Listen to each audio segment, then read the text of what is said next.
Hello, good evening. Am I audible? So please let me know if my video is visible to you, and also if you can listen to my voice properly. So there is a chat box, so you can let me know in the chat box that if everything is alright with my voice and also with the video.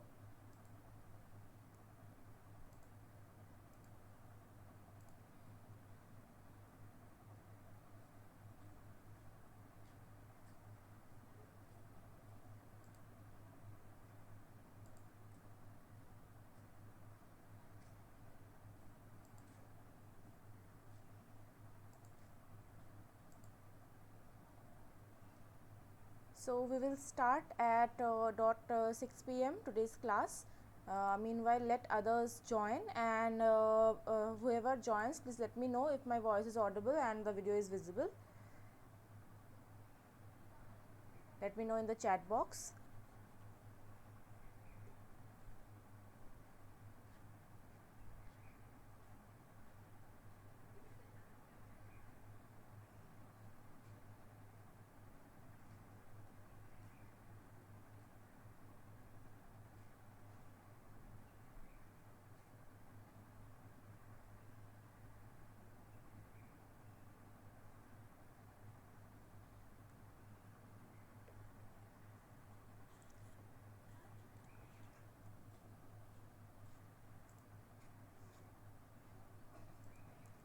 Okay, thank you, Shramona. We will start at 6 p.m. Okay, please till then wait. Since I am recording the class, I have muted you all, and I will just communicate through the chat box. At the end, I may unmute all of you, and then you can tell me whatever the problem you are having. But till the end, we will have the class like this, so that it is easier for me to record the class and also to discuss with you all.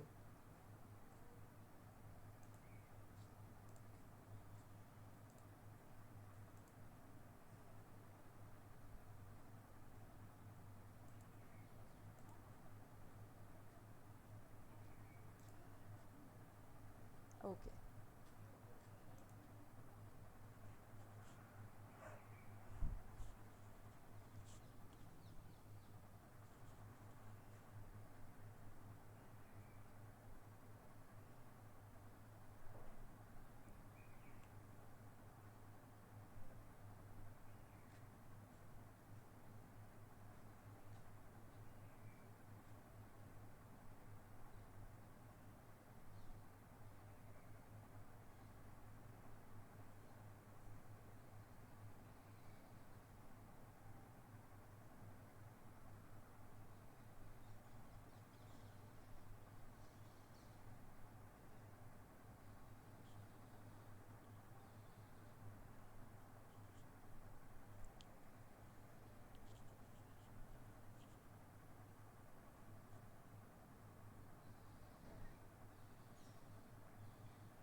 Very good evening to the students who have joined.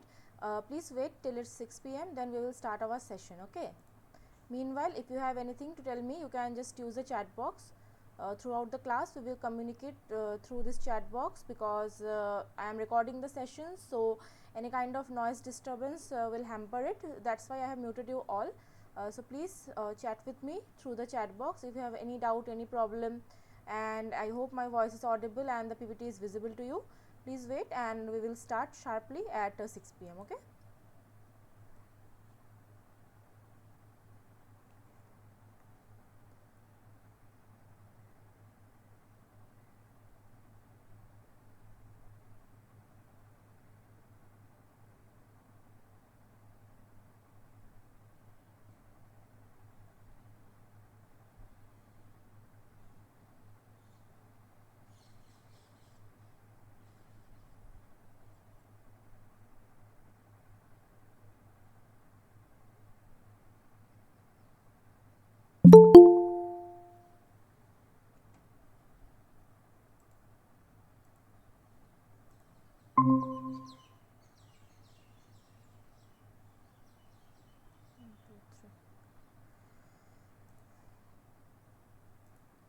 So very good evening. We will start at 6 p.m. Till then, please wait and let me know if there is any problem for listening to my voice or seeing the PPT and the video. Okay.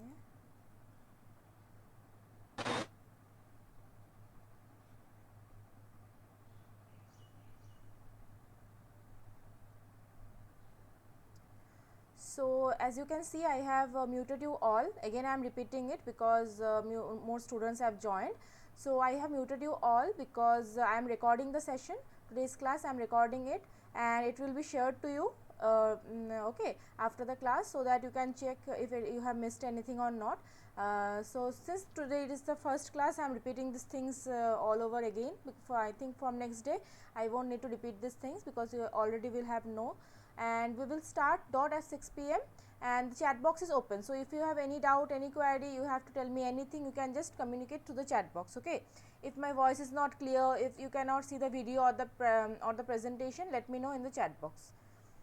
Please wait, and at 6 p.m. we will start the session. Okay.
Yeah, surely I will discuss that. For the ninhydrin test, we will have the questions regarding ninhydrin test, and I will discuss it. Okay, so don't worry.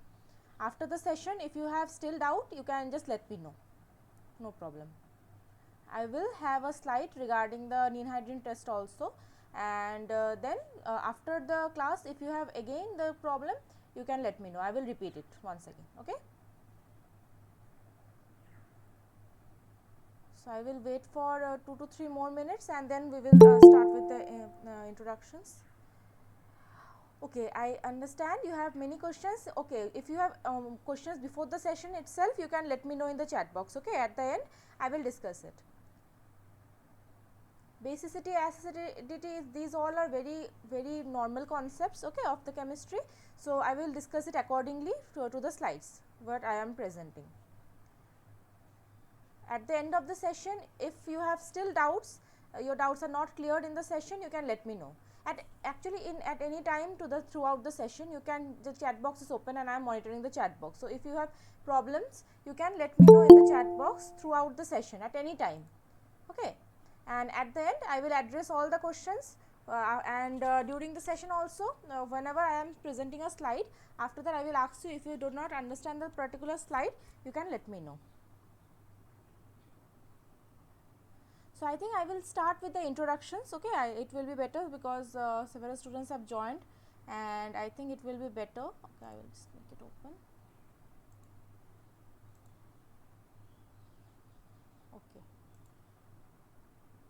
Okay, so now let me just introduce myself, and then we can discuss how we will conduct the sessions and everything, so that your doubts get clear because before we start the sessions. Okay.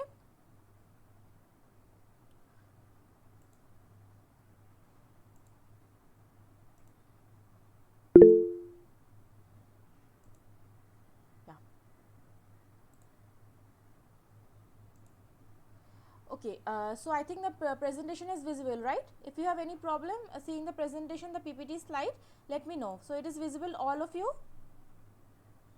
The chat box is open, you can communicate through the chat box. Yes. So I think the PPT is visible and my voice is audible. So let me start the session and accordingly we will discuss everything. Okay. Okay, the PDF of the books, I will tell you what is the name of the book and the writer's name at the end. Okay, the books you can follow, or then if you still do not get the PDF online, you can just email me. I will share my mail ID at the end of the session. Okay. Anyways, let me start the session. Okay, so very good evening to all of you. My name is Mousumi Deb and I am a PMRF research scholar from the Department of Chemistry and Chemical Biology, IIT ISM Dhanbad. I am your TA for this NPTEL course of Organic Chemistry in Biology and Drug Development, and today it is our week 1 live session. So before starting this session, I will clarify few things, okay, and then I will tell you how we will conduct the sessions, how we will conduct the classes, so that it will be easier for all of you. So as you have noticed that I have muted you all, and so because I am recording the class, okay, I am recording the class because this recording video I will upload it and the link will be shared to you, so that during the class if you miss anything at any point during due to the poor internet connection or anything, you can listen to all the class and you can understand, and then it will be better for your reference. Okay, that's why I have muted you all, so that I can record it without any noise and background problems. Okay, and the chat box is open all the time. Okay, I am monitoring the chat box time to time, and if you have any problem, any doubt regarding any question class, if you cannot listen to it properly or you cannot see the PPT, you can let me know in the chat box. Okay, and I will monitor the chat box throughout, and I will communicate through the chat box only to you right now. So before starting, let me just clarify few points. So since today it is our first class and these points I need to be clarified before I start the session. So first thing is, like, there will be this problem solving session every week. So you all know this, you have joined NPTEL course Organic Chemistry, Biology and Drug Development, which have 12 week, this is a 12 week course. Okay, so for 12 week we will have 12 problem solving session. So right now it is your week 2 is live, right? All of you can have look at the week 2 course material, the assignment questions and everything. So today what we will do is we will cover up week 1 and week 2 all together, and from next week onward what we will do is we will cover 1 week per session, right? So today we will cover week 1 and week 2 course content, and these sessions will be on every Monday from 6 p.m. to 8 p.m. So, it is a 2-hour course. This course will be live on Google Meet platform. The link whatever you are using to join today's session, the link will be same throughout the whole course. You can access to the sessions by using the same Google Meet link. So, it is better if you can note it down, or you can save it anytime, or you will be getting reminders of the class every time through the SWAYAM portal email. They will email you the every time about the class and it will act as a reminder, but still for your reference you can save it at any point. So, if any network disruption happens from my side, okay, so it can happen from my side, the network disruption, I request all of you not to leave the class immediately, okay. Please wait for 5 to 10 minutes, I will rejoin as soon as possible. And during the session, if your internet connection is getting lost or anything, you can rejoin at any time, at any point of the course, okay. At the class there is no problem, and during the session you can post all your question, doubts, queries through the chat box. Okay, the chat box is open all the time. I am monitoring the chat box time to time, and if you have any problem, any doubt, you can post it in the chat box. And if at the end of the session, if your doubt is not getting cleared properly, okay, it may happen that I cannot explain you all the things properly during this particular 2-hour class, then what will happen, I will drop my email ID to you, okay. I will let you know what is my email ID. You can drop your question through the email, or there is a discussion forum also, you can post your question in the discussion forum. I will also answer the questions in the discussion forum and also through the email. And this presentation, whatever this PPT I am presenting today, and also this class recording, the recording of today's class, it will be shared to you soon, okay. So, I hope I am clear with the points. Anybody have any doubt regarding the whatever I have told you? Okay, if you cannot join the class on every Monday, so you can join for some time, okay, you can join for some time. Let us say you can join for 30 minutes, 40 minutes if you have any other job to do. So, if you can join, and other time what will happen is like, it's better to join the live session because I am discussing here. But again I will just share this class PPT, and also I will share the recording of today's class. This Google Meet is recorded by me, and I will upload it in a particular platform, and you can have the link on the SWAYAM portal. So, I hope all of you know about the SWAYAM portal, right? So, there is a SWAYAM portal where you can access. I will just, before starting the session, I will just show you once. So, there is a SWAYAM portal, this kind of thing which you have, through which you have joined, you have logged in. So, you will find here there is a week, there is a, at the left side there is a course outline where you will have this week 1, week 2, the quizzes of the every week, okay. And here you will find a download video option. Here from next week you will have a tab calling problem solving session. There you can click and you will get the videos of the lectures if you miss anything, and also the presentation. So, I hope it is clear about the class and anything. If you have any problem, just let me know in the chat box, okay. Am I clear, or you have any doubt? So, now let me come to the point that how we will conduct the class. I mean, what I will be providing you in this 2-hour session, right. So, as you know that you have every week you have few topics which you have to cover in a particular week. So, right now today I think the week 2 and week 1 is live, right. So, since the week 2 and week 1 is live, we will have today the topics regarding week 2 and week 1. So, which topics I will cover? So, basically every week if you have checked properly that you have to submit an assignment. There is an assignment in the SWAYAM portal which you have to submit every week, okay, and the assignment will compose of few MCQ or MSQ questions, right. So, if you check the SWAYAM portal, the left side after the lectures you will have a quiz. So, if you click on this quiz, you will find that there is an assignment, weekly assignment which you have to submit every week, okay. This weekly assignment, if you submit every week, it will have a particular marks for this, and this particular marks will be counted for your final certification like this, and there is a due date for every assignment. So, all these assignment are MCQ in pattern, right, and these MCQs are based on the week course content. So, how I will conduct my classes, I will show you during this class, I will cover up around 20 MCQ questions, okay. At every slide I will present you a MCQ question, I will give you some time. some 5 minute time I will give you. You have to read the question properly, you have to identify which of the following option A, B, C or D is the correct one, and then you have to type it in the chat box here. I will monitor all the answers given by you, then I will show you what is the correct answer of this MCQ, and we will cover that topic in detailed manner. Okay. Again I will repeat, every week what we will do is, I will present you 20 MCQ questions. This type of MCQ questions are given to you in the assignment, the weekly assignments, and all the questions will be based on the particular topic of the week we are covering. Okay. And after I will show you the question, there will be 4 options, 1, 2, 3 and 4 or ABCD. You can just type at the chat, in the chat box, which of the following you think is the correct option. I will check all the options, okay, and then I will answer that question and I will discuss the topic in detail.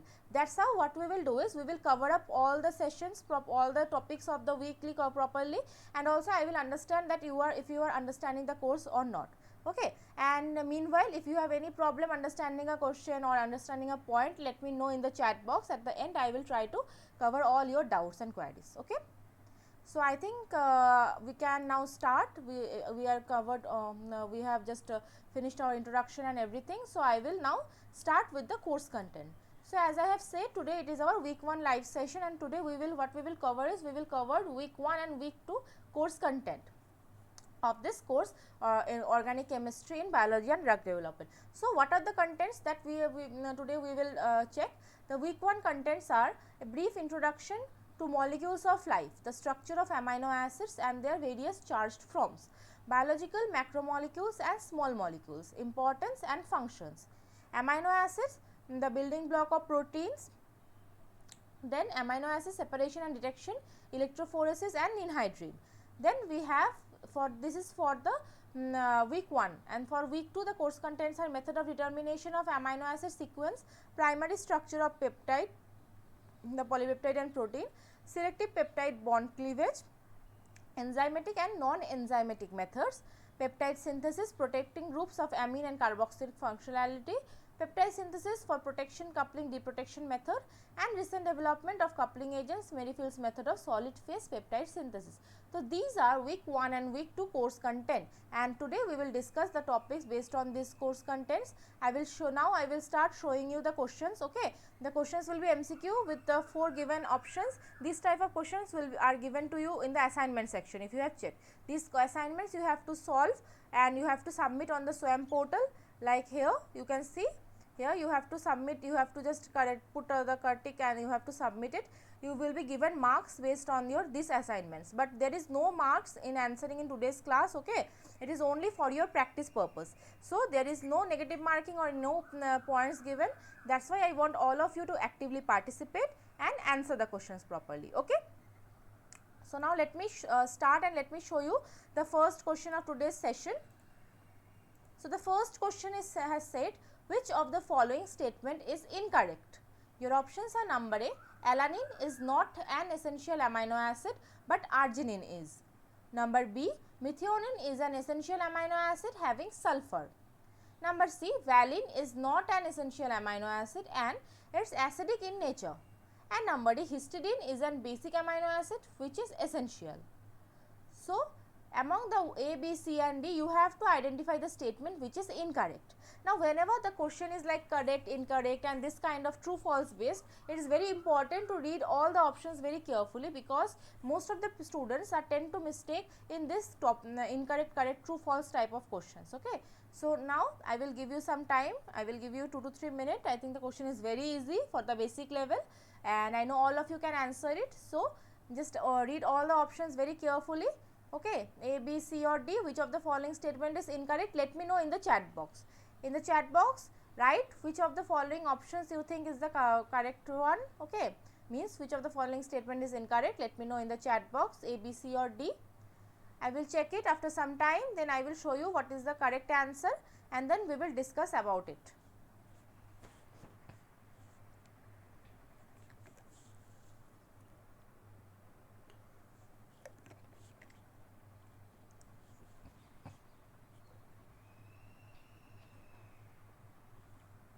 the discussion part I will try to cover up a few things more which is not directly involved in the question also, so that we can cover a lot of from the course. So which of the following statement is incorrect? All of you please participate through the chat box. Let me know which of the following options are correct.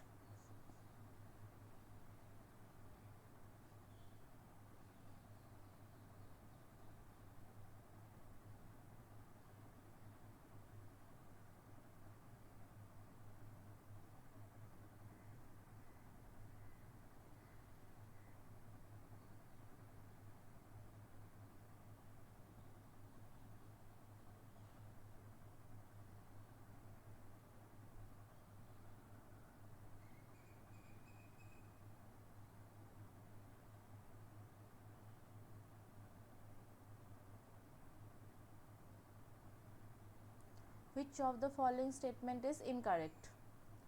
Number A, alanine is not an essential amino acid but arginine is.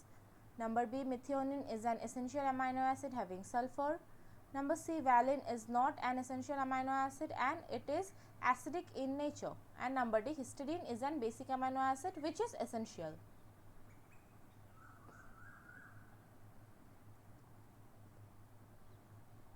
Okay, let me check the chat box now if there are any answers till now.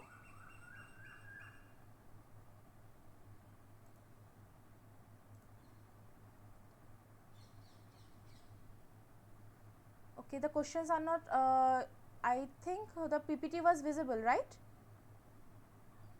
You have to wait for some time, I think due to network issue at different places, there may be the PPTs get updated after some time. Okay, let me check the answers. Number C, number B, number B, number C, number C, number A, number C.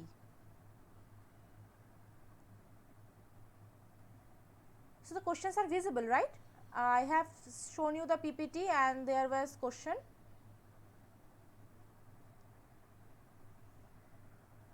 If the question was not visible, please wait. I think there was some network error and that's why the question was not updating, but I think it will be.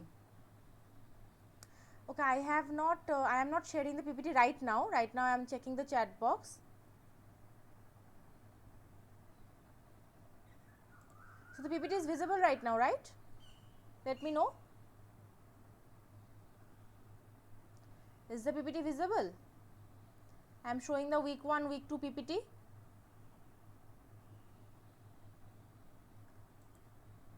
Okay, so I think CP you have to check with your internet. I think others can see the PPT and if there is, I think it is seen.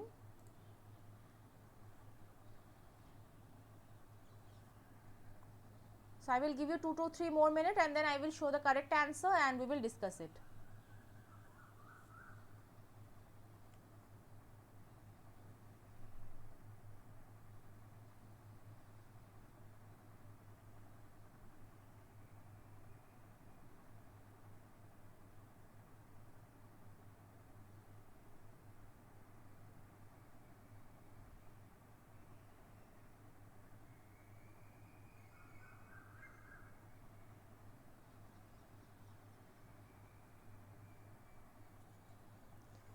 Okay, now finally let me check once again the chat box and then I can show you the correct answer and we can discuss it. Okay, number A, number A, number A. So I think I have different options. Few of are this number B, then number C and then number A also. Okay, let me show what is the correct answer, then we can discuss. So the statement you have to identify was the incorrect statement, right? So what is the incorrect statement here? So the incorrect statement will be, okay, I am very sorry, it will be C, but I think there is a error in the numbering, so just let me correct it here. Yeah, so the C, number C, that number C is the incorrect statement. Okay, the valine is not an essential amino acid, it is acidic in nature. This statement is incorrect. Now let us review all the statements, okay, from the A to D. So the first statement, it is said that alanine is not an essential amino acid but arginine is, which is correct, because alanine is not an essential amino acid but arginine is an essential amino acid. Okay. Then methionine is an essential amino acid having sulfur, it is also correct. Methionine is a sulfur containing amino acid which is essential also. Valine is not an essential amino acid, which is incorrect itself, because valine is an essential amino acid and it is not acidic in nature, the valine is neutral in nature.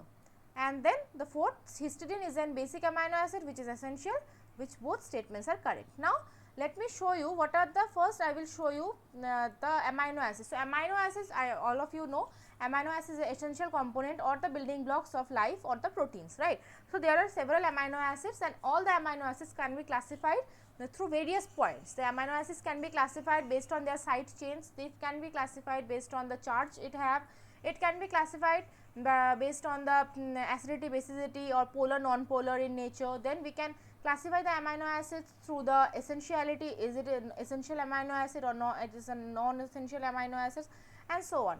So let me show you first. So this is, okay, I will just delete it out. So this is a classification of amino acids, okay, and this classification is based on the side chain, if they are charged or non-charged, and special cases and everything, okay. So the amino acids with electrically charged side chain, okay, it can be all these amino acids are which have the charged electrical side chain, okay. So amino acid, we all know what is the basic structure of amino acid, right. Let me just draw it here. So the basic structure of amino acid we have like this. I am not mentioning the stereo chemistry part, okay. So you have a R group, a hydrogen, and then we have a carboxylic acid group and a amine group, NH2 group, right. So this is a alpha carbon which have this amine, carboxylic acid and R group and also hydrogen. This R differs in each case of amino acids, okay. Based on the R, this amino acid can be divided into many parts, okay. So this R, if it is charged, then we have a charged amino acid which is a charged side chain. So what are the charged amino acid? We have this arginine, histidine, lysine, which have positively charged side chain, that is why this acts as a negative, this acts as a basic amino acids. Then we have the negatively charged side chain within the aspartic acid, glutamic acid, which are the acidic amino acids. Then we have amino acid with a polar uncharged side chain. Polar uncharged means it has a polarity in the side chain, okay. In the side chain it will have a polar component like hydroxyl, amide, this kind of groups, but it will be non-charged. It won't be any charge, positive, negative charge, it will be neutral. Your examples are serine, threonine, asparagine and glutamine, okay. These are the structures, and the special cases are like cysteine, glycine and proline. The cysteine, it has a SH or a sulfur containing, right. Then we have glycine, it has only hydrogen is there, R is hydrogen in place of glycine, and proline also, and also we have methionine also have a, so these all are the special cases which are polar but uncharged, okay. Then we have amino acids with hydrophobic side chain. Hydrophobic side chain mean it has a aliphatic chain, it does not have, the R is only aliphatic group, okay. So the options are like alanine, valine, isoleucine, leucine, methionine, phenylalanine, tyrosine, tryptophan. All these are amino acid with a hydrophobic side chain. In case of tyrosine, tryptophan, you can say there is a hydroxyl group, a NH group, so why it is not a polar uncharged, but there is a phenyl group here or a aromatic ring here. So in these cases that will act as a hydrophobic side chains. So these are all the amino acids for which I will hope you will remember the structures also with along with the name, because it is necessary to remember the structures also. Then we will come to the part that what are the essential amino acids. So basically essential amino acid is an amino acid that cannot be synthesized itself by the organism. This is usually referring to humans and therefore must be supplied in the diet. The options, there are 10 essential amino acids. They are arginine, histidine, isoleucine, leucine, lysine, methionine, phenylalanine, threonine, tryptophan and valine. These must be obtained through the diet. An adequate diet must contain these essential amino acids. Typically, they are supplied by meat and dairy products. Essential amino acids help the body function and regulate neurotransmitter chemicals in the brain that control mood and behavior. A lack of an essential amino acid can cause emotional or physical difficulty and lead to the health disorder. Okay. So, this is a particular rhyme, you can say that which can help you to remember all the names of the essential amino acids. Like any help in learning these little molecules proves truly valuable. A for arginine, H for histidine. These are not okay. One more thing, this is only, this rhyme will help you to remember the codes, okay, but these are not the one letter codes for the amino acids. For example, A here is signified arginine, but A is the code for alanine. We will discuss it later. This is just for your remember. You can also skip that part. If you can remember the names without this rhyme also, it is fine, okay. So, arginine, histidine, isoleucine, leucine, threonine, lysine, methionine, phenylalanine, tryptophan and valine, these 10 are essential 10 amino acids, okay. So, I think it is clear to all of you. Let me know in the chat box if you have any doubt understanding the question number 1. So, it is fine, right, the question number 1. If you have any doubt, any query in the question number 1, let me know.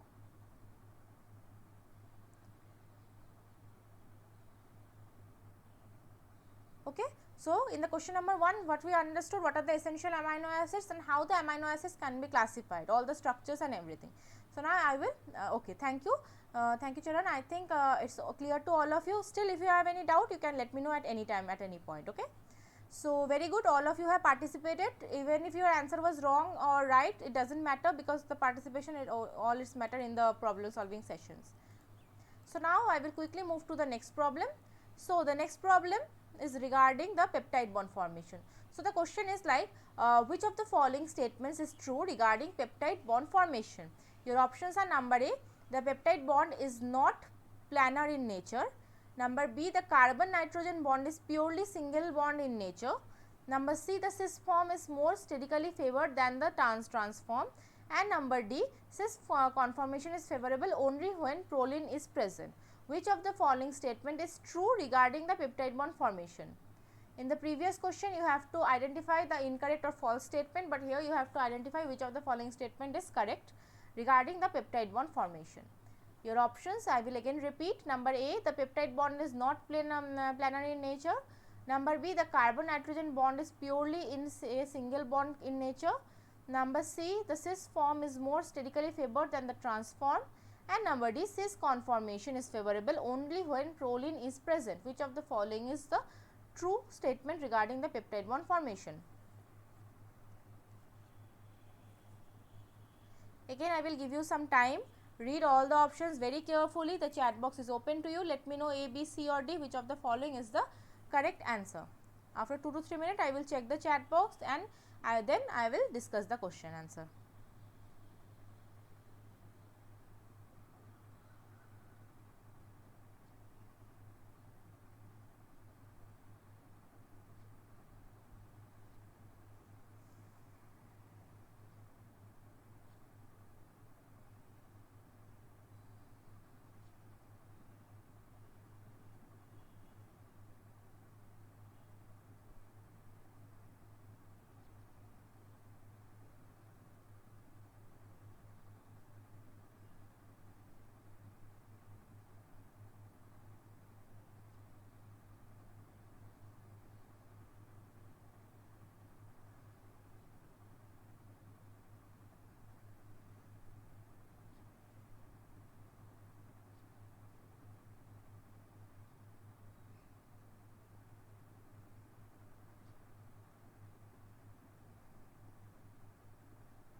Which of the following statements is true regarding peptide bond formation?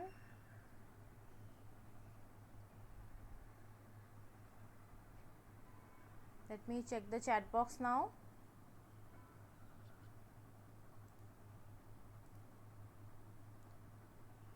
Okay. Number B, number D, number D, number D, number D. So, I have one number B and 4 number Ds. Others? I want all of you to participate. Even if your answer is wrong, it doesn't matter, since it is not the number you are given to you or the negative marking are there, but participation is very important, otherwise I won't understand that if you are listening to me properly or not.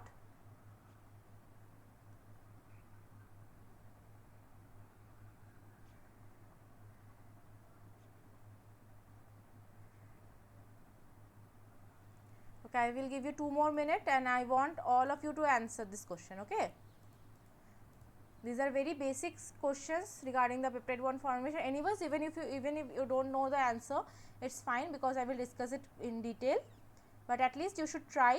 If you have listened to the course material, I think you may be able to answer this question.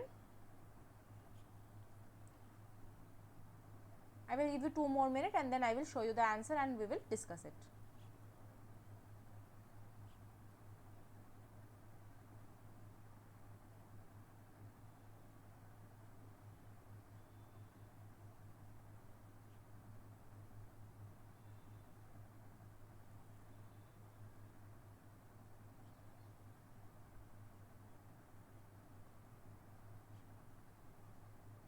Let me now check the chat box finally, then I will discuss it.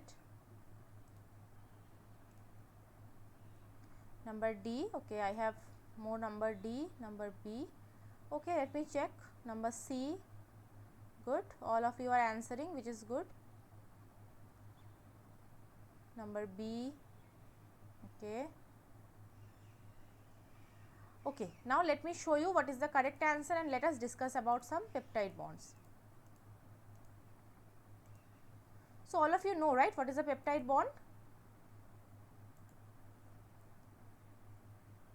Okay, so let me first show you what is the is the correct answer. So the correct answer will be number D. Cis formation is favorable only when the proline is present. Now let me discuss what is the peptide bond and what is all the things. So peptide bond is basically it is a kind of amide bond. Okay, so basically it is a bond between a NH2 and COOH. Amine of a particular amine, the amine group of a particular amino acid, and a carboxylic acid group from from another amino acid. Okay, so what is a peptide? So this is a primary structure of proteins, which is called the primary structure, which is basically the peptide bonds between several amino acids. So what is the peptide bond? How the peptide bond is formed? We will discuss it in the detail in the later slides also, but I will just give you a little brief. Like let us say there is a amino acid which have this NH2, the amine, the carboxylic acid. Okay, forgive me for the bad handwriting, and let us say there is a R side chain, and there is another amino acid which have, there is a hydrogen here also, okay, which I am not just writing here, which have a R dash side chain, and we have a carboxylic group here. So one carboxylic acid group of one amino acid, when it reacts with the amine of another amino acid, so what happen? There is a amide bond formation. We all know acid and amine, they form the amide bond. So we will have this kind of structure. Okay, as you can see, there is a structure of amino acid. So how this happens? So carboxylic acid, you all know how the carboxylic acid, I will just show you in very brief manner the how the mechanism happens. So this is a very I mean short mechanism, but it is not so easy to make the peptide bond. The reasons I will tell you later. So we have lone pair on nitrogen, right? This lone pair will attack on this carboxylic acid and this will be shifted toward this position, okay? And then after that this OH will be act as a leaving group, and we will have this kind of carbon nitrogen bond, and which is known as a peptide bond, okay? So the formation of peptide bond is not so much easy, okay, and the reasons I will discuss in later today's class. There are several reagents which we have to use for a peptide bond formation, okay? It's not like I am mixing one amino acid with another and the peptide bond will form, it won't, okay? And so this is a peptide bond, the peptide chain, and this is also known as a primary structure of the protein. So the first statement, what's that? It said that the peptide bond is not okay, I will just show you again what was the first statement. It said the peptide bond is not planar in nature, okay. But as you can see, this is a peptide structure, the brief structure of a peptide bond. So, it is a planar. Why? Because this nitrogen lone pair, it is in resonance with this oxygen of the carbonyl carbon. Okay. So, that is why we have a double bond nature in this carbon nitrogen bond, and which makes the peptide bond a planar. Okay. The bond rotation is allowed for the colored bond only. So, here is a colored bond, this RR. Okay, this RC bond and this NR bond, these bonds are only can rotate, but this C double bond, this N double bond C, this bond cannot rotate. So, this is a planar structure, and also it is not, so as you can see, the carbon nitrogen bond is not a purely single, because due to resonance it has some double bond character also. And the trans and cis formation is like this. The trans formation will be when this R and R dash, this will be opposite to each other, and this transformation is favored in case of the primary structure of protein, not this cis formation. Why the cis formation is not favored? Because in this there will be a steady clash between the side chains if there is a cis conformation. So, cis conformation is unfavored, but only when there is a proline amino acid, the cis conformation will be favored. Why? Because the proline has a cyclic structure which will not give rise to much static hindrance. Okay. So, cis conformation will be favorable only when proline is present, otherwise the transformation is always favored.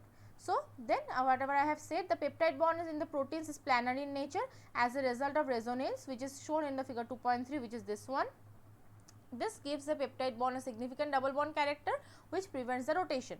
As a result, bond rotation in the protein backbone is only possible for the bonds on either side of the peptide bond. This has an important consequence for protein tertiary structure. There are two possible conformation for the peptide bond. The trans conformation is the one that is normally present in the proteins, as a cis conformation leads to the steady clash between the residues. However, the cis conformation is possible for peptide bonds next to the proline residue. Okay. So, these are all about the peptide bond and the questions. So, many of you have identified the correct answer, which is the number D. So, I think all of you have understood the problem number 2, right? If you have any problem, again I am saying, let me know in the chat box. As soon as I am finishing a particular topic or a particular question, let me know. Okay. So, now I will move toward the next problem. So, problem number 3, it is a little mathematical question. So, it says that for the peptide shown here, okay, each pK value is mentioned. So, there are pK values are mentioned for every carboxylic and amine group. Then isoelectric point of this particular peptide will be your option A 6.3, number B 2.52, number C 7.09 and number D is 9.74. So, what will be the isoelectric point of this particular peptide? You have to identify.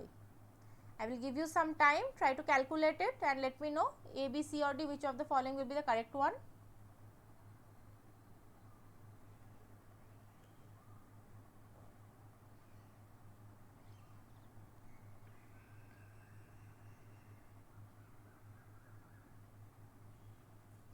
You have to calculate the isoelectric point of the given peptide where all the pK values are mentioned for the carboxylic acid groups and the charged amine side groups.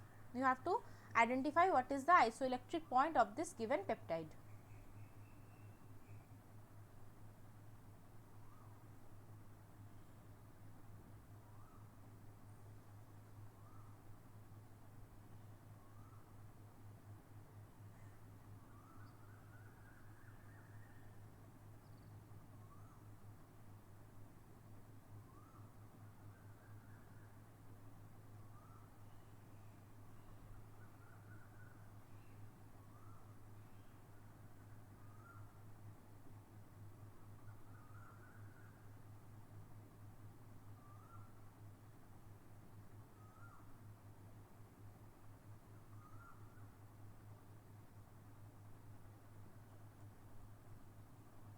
For the peptide as shown below, each pK values are mentioned. So, you have to identify the isoelectric point.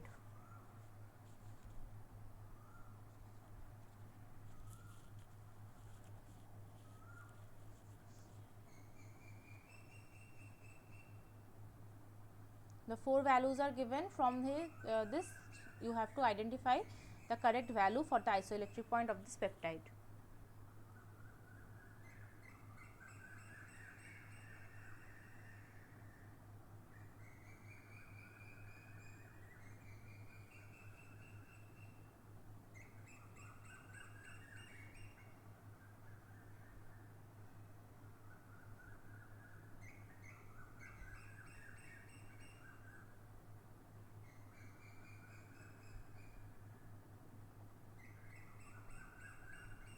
Let me check the chat box if there are any answers.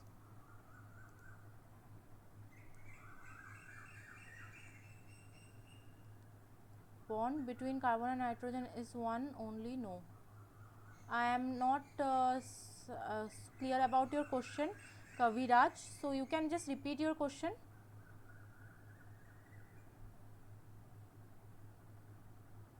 I am not very sure what is this question means. What do you mean really by? Do you mean that the carbon nitrogen bond is a one single bond in nature? That's what are you asking? You can repeat the question more in detail. Okay, so carbon nitrogen bond is not single, as I have shown you here. As you can see, this is a single bond. Yeah, your thought is right. This carbon nitrogen bond is single, but when there is a resonance, as you can see, the nitrogen has a lone pair which can be donated to this carbon nitrogen bond, and then this the carbon oxygen double bond can convert it to single bond, which is kind of a resonance. This is a charged structure. Okay, so when there is this kind of resonance happen, what happen? This carbon nitrogen bond gets a double bond character. So we cannot say this carbon and nitrogen bond is a pure single bond character. It has some property or some percentage of a double bond character also. Okay, so always remember this carbon nitrogen bond in peptide is not a pure single, it has a double bond character. Okay, so the for previous question number 3, I think I have few options and as answer number D, number C and number D. Okay, this kind of question I will show you first how to calculate this kind of question. Okay, for the isoelectric point, and then you can, I think you can do it by your own easily. So the correct answer will be for problem number 3, number A, 6.30. Okay, so now I will show you how to calculate this type of questions and how to calculate the isoelectric point if this type of polypeptide is given to you. So first let me tell you what is the isoelectric point. I think all of you know, but still I will need to rephrase it. So how to calculate isoelectric point? So typical amino acids is zwitter ion at a neutral pH, means an internal acid base reaction between basic amine group and acidic carboxylic acid results in a salt with 2 point charged, but the net charge is 0. Typical amino acid have two acidity constant, one for carboxylic acid which is Ka1 and one for ammonium salt which is Ka2. Okay. So this is the neutral amino acid which is in acidic condition. It has this amine group is also has a positive charge, so which is a cation, net charge is 1. Then at the deprotection of the first at first pKa or the first acidity constant, what happens that this carboxylic acid group gets deprotonated, means we have a positive negative zwitter ionic structure, and then at the basic medium what will happen, we have an anion which has a negative charge. So the isoelectric point of a amino acid is the pH at which it bears a net charge of 0. This is important. The isoelectric point is the pH at which it bears the net charge of 0. For amino acid is non-acidic or non-basic side chain, isoelectric point can be calculated by taking the average of the 2 pK values. Okay, so Pi will be average of 2 pK values, but in case of acidic and basic amino acid they have 3 pK values. So in acidic amino acid we have to average 2 most acidic pKs, and in the basic amino acid we have to average the 2 least acidic pK values. All this I will discuss later. Okay, I will have option. I will show you the examples of acidic and basic amino acid for which we have to calculate the pK values. Okay, so don't worry. So now let's come to this question. Okay, so how we will solve this type of question? So as you can see, we have 4 acidity constant. So first at so the isoelectric point will be the point when the I mean the whole amino acid that will be this polypeptide will be uncharged, okay, or the net charge will be 0. So first at a pKa 1.88, when the pKa is 1. Okay, sorry, let me just erase it. Okay, so when the pKa is 1.88, what will happen? This particular amino acid will get deprotonated, means at pK 1.88 we will have a minus here. So then for at first the net charge was plus 2, right? Then at 1.88 this will be this will get deprotonated and we will have the net charge of plus 1, right? Then at the pK value 3.465, this amino acid, as we are increasing the pH, what will happen at pK 3.65, this carboxylic acid group will get a negative charge. So, the net charge will be now 0. This is at a pH of 3.65. Now, again say we are increasing the pH, and at the pH of 8.95, what will happen? This ammonium ion, it will convert it to NH2. Okay. So, now the net charge will be, what will be the net charge? Then the net charge will be -2 plus 1, means -1. Again, if I am increasing the pH and reach to the pH of 10.53, what will happen?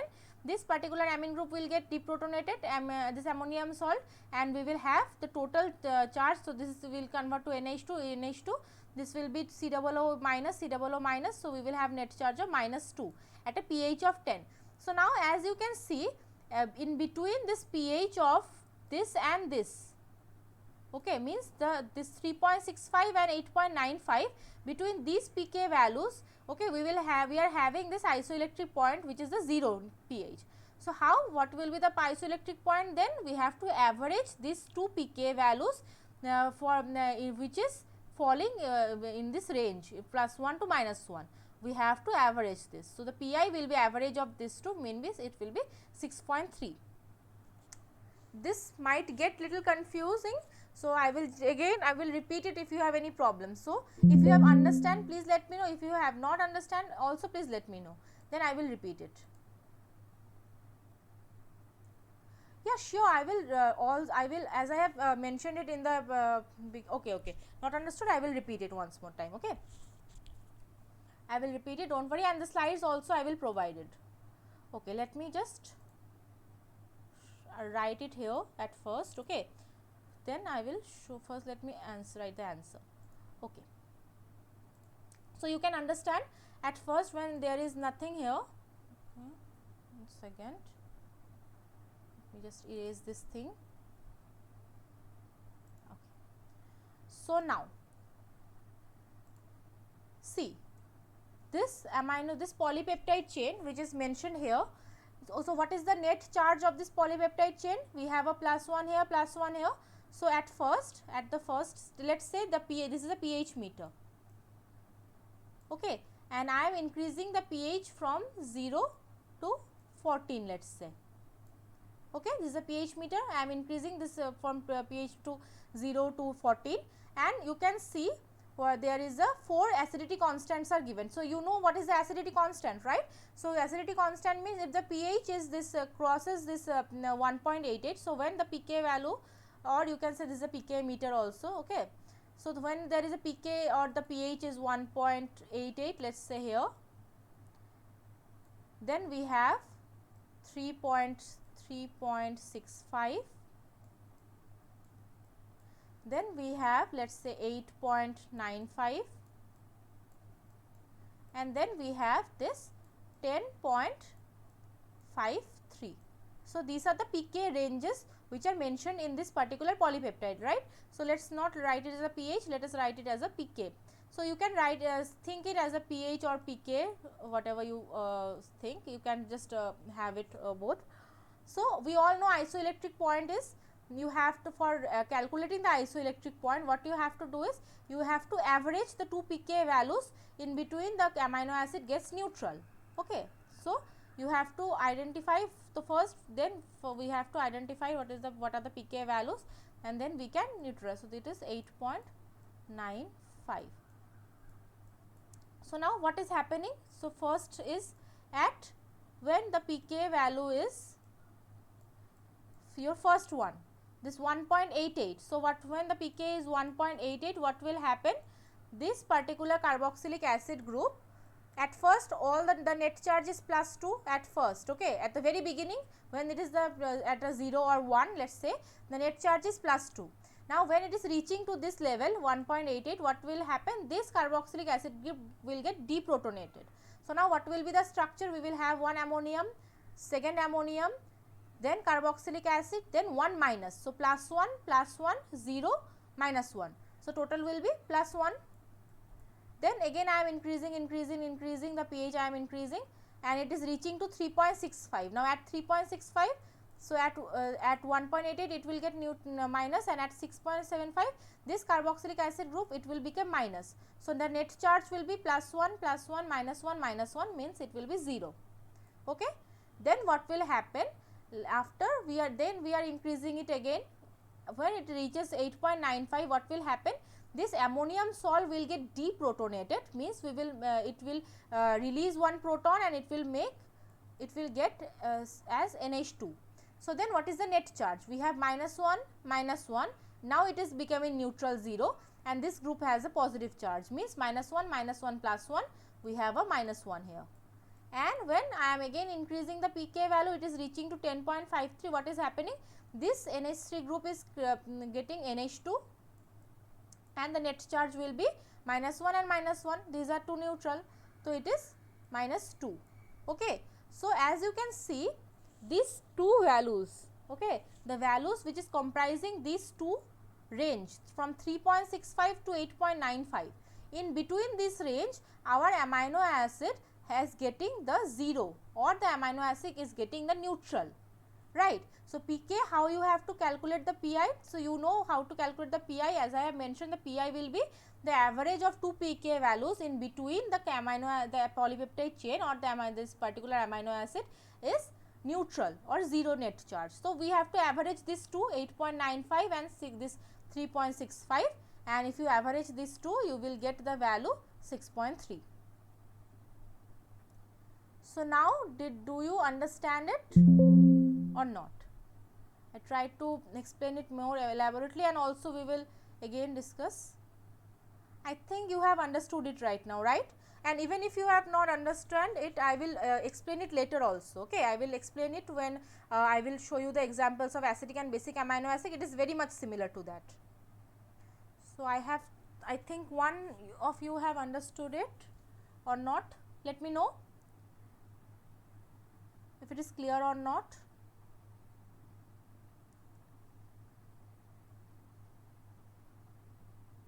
Yeah, I will suggest, let's you can go through the slides. Okay, I will show you the next, in the upcoming questions you will find more examples, and I think once I share the this particular PPT with you, okay, at the end I will explain it once more time. Okay, I will explain it one more time at the end. Even then, if you don't understand, I can explain it in the next class also. Okay, even if you do not understand, and if I do not get time for discussing it today, let me just drop an email to me. I will discuss, I will share some discussion or some kind of more PPT in the next class also regarding it. Okay, but I think once you go through the slides when you are at home, I think you will understand this. Okay. Anyways, now problem number 4, the problem says that the amino acids containing number 1 guanine, number 2 imidazole and number 3 indole groups respectively are number A lysine, valine, isoleucine, number B arginine, histidine, tryptophan, number C aspartic acid, proline, alanine, and number D arginine, glycine, tyrosine. So you have to identify the amino acids in which the side chains have this guanidine ring, number 2 is imidazole ring, and number 3 is indole group. The 3 amino acids and 3 groups are given here. You have to basically match them with the particular side chains. This is very easy. I think if you remember the structures of amino acid, you can easily answer this question.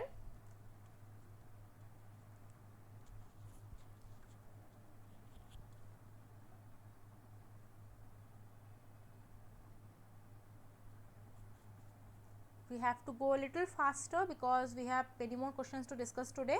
So I will give you not much time for this question, because I think it is very easy and all of you I know can answer this question correctly. So take 2 minutes and then I will check the chat box and I will show you the answer again. And anyway, the isoelectric point question, since you have much more time for your next assignment submission, and our next class will be on 5th on 5th August we will have the next class, and you have to submit your second week assignment on 7th August. So, if the question, that particular question number 3 is not cleared at the end of today's session, or after in the again after the you go through the slides also, don't worry, let me know through the email. I will drop one more slide in the next class also regarding that question, where the detailed discussion and detailed demonstration will be there. Okay. I know these things are little bit difficult, but again I will show you few examples. So, after that I think you can understand the problem number 3 more clearly.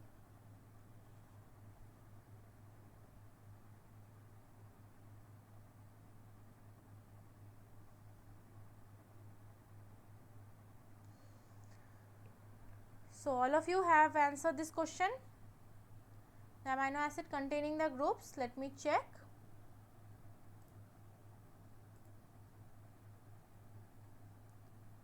I think there is a network issue with your CP, so you can just rejoin. Okay, I think it will be better if you rejoin. And okay, week assignment both have to be submitted on 7th August. Yeah, both week 1 and week 2 assignment have to be submitted on 7th August. Okay, and since it is the first one, you will be given much time, and from next then it will be updated. In every assignment there will be the the particular date when you have to submit. So, week 1 and week 2 both have to be submitted on 7th August. Okay, I think I have answers. Number B. So, most of you think it is number B. Okay, let me check if number B is correct or not. So, the correct answer will be yes, number B, arginine, histidine, tryptophan. So, let me show you first the structures. This is the arginine, this is the histidine, and this is the tryptophan. So, in arginine we have this moiety, which is the guanidine moiety. In histidine we have this ring, this heterocyclic ring, which is known as imidazole ring, and this is indole ring, this heterocyclic ring, which is present in the tryptophan. So, number B was the correct answer. Very good. So, now problem number 5, it says that which amino acid will move towards the negative electrode at pH 6.0 during paper electrophoresis. Your options are number A, lysine, number B, cysteine, number C, glutamic acid, and number D, methionine. Which amino acid will move towards the negative electrode at pH 6 during paper electrophoresis? Number A, lysine, number B, cysteine, number C, glutamic acid, and number D, methionine.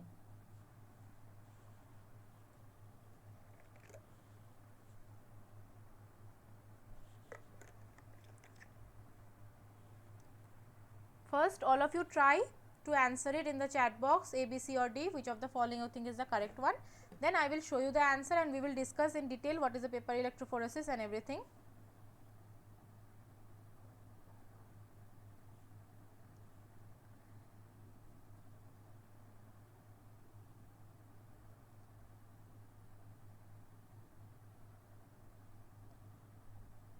I will go a bit faster from now because we have to cover lots more question, and it's 1 hour is over.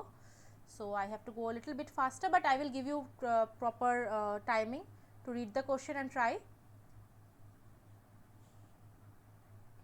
Since we have to the rush is due to because we have to cover 2 weeks in today's class, but from next day we have to cover 1 week per class. So, we will have plenty of time to discuss the things. Anyway, I am trying to discuss it as much as possible, but again if you have any doubt, as I have always said, please stay till the end, and I will share my email ID, and you can drop an email to me if you have any doubt, any problem, any question, any point. I will repeat that point in the next class also. So, which amino acid will move toward the negative electrode at pH 6 during paper electrophoresis? Try to answer this question.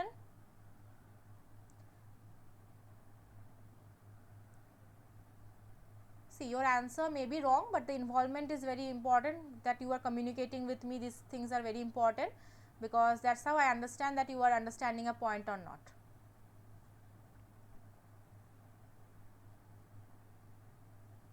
Let me check if any of you have answered it.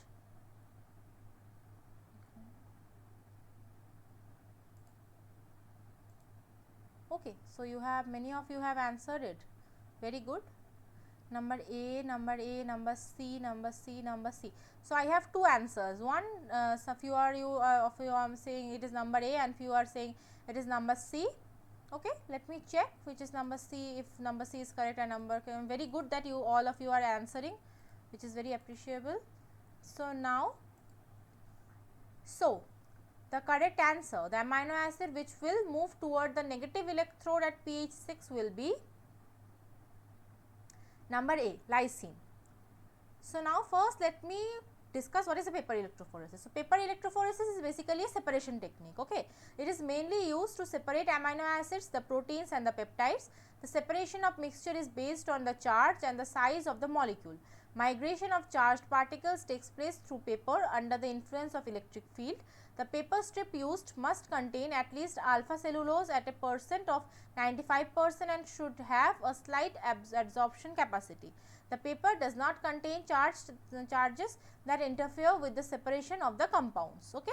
So paper electrophoresis is basically a technique through which the amino acids are getting separated. This separation techniques we will discuss in very detail in later class, our weeks. I think week 3 also we have this kind of electrophoresis on all the separation techniques, okay. So now we have to understand the question. Few things need to be clarified. All of you know what is the isoelectric point. Isoelectric point when the particular amino acid is neutral, okay. So if pH is less than isoelectric point, remember these 2 points. If pH is less than isoelectric point, then the particular amino acid will be present as a positively charged species, okay. And if pH is greater than isoelectric point, then it will present as negatively charged species. As I have shown you earlier also in earlier slide, I think this one, not this one, yeah, not this one. Here as you can see, this is the pH, the neutral condition, the Pi will be just this 0 position. So if the pH is less than this particular value, then the particular amino acid will have a cation formation, okay, the positively charged. And if the pH is greater than the Pi or the isoelectric point value, the amino acid will have a negative charge, okay. So remember this 2 things very carefully, that if the pH is less than isoelectric point, then it will present as positively charged species, and if the pH is greater than isoelectric point, then it will present as negatively charged species. Now the Pi of lysine, cysteine, glutamic acid and methionine are respectively 9.74, 5.07, 3.22 and 5.74, okay. So if you can check, if only lysine is the only amino acid that has the the Pi value which is greater than the the Pi value is greater than the pH, okay. So the pH is, since the pH is less than isoelectric point for lysine, lysine will be present as a positively charged species and it will move toward the negative electrode, okay. So always remember this thing, that this, if this is a pH meter, if this is a pH meter, okay, the Pi is somewhat when there is the net charge will be 0. The net charge will be 0 at the Pi, okay. Now if the pH is less than Pi, so if the pH is less than Pi, what will happen? The amino acid will be positive, and if the opposite happens, like means the pH is greater than the Pi, the amino acid will be negative. And the question is, says that which amino acid will move toward the negative electrode. To move toward the negative electrode, the amino acid might be positive, must be positively charged. When it will be positively charged, when pH is less than pH is less than Pi. The pH given question is 6.0. So we have to find a Pi which value is greater than 6, which is for the lysine, okay. So that's how this type of questions can be solved. Yeah, now you can say that you have to remember all the Pi values for the amino acids. So in many question it will be given to you, but in many cases you have to remember it, okay. Maybe you can you may not remember the the exact value, but just remember which Pi's are less than 7 and which Pi's are greater than 7. I think many questions can be answered if you remember that much only, okay. So this was problem number 5. Now I will move toward the problem number 6. Problem number 6 says, which of the following is the correct amino acid sequence for methencephalin having shorthand notation YGGFM? Your options are H, tyrosine, glycine, phenylalanine, methionine, OH. H, tyrosine, glutamate, phenylalanine, methionine, OH. Then number C is that H, tyrosine, glycine, tryptophan, methionine OH, and number D is H, tryptophan, glutamate, phenylalanine, methionine OH. So these are the shorthand notation, means we all know amino acids have two kind of notation. One is the 3-letter notation like this, the TYR for tyrosine, GLY for glycine and all, and then we have a 1-letter notation also. So remembering the 3-letter notation and 1-letter notations are very important, because many questions can be given to you by using the 1-letter notations again. So you have to identify this shorthand notation signifies which of the following amino acid sequence.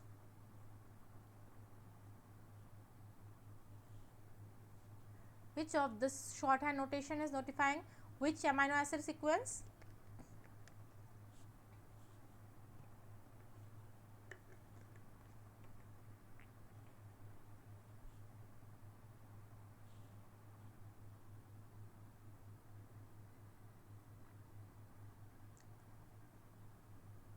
A, B, C or D, let me know in the chat box which of the following you think is the correct one.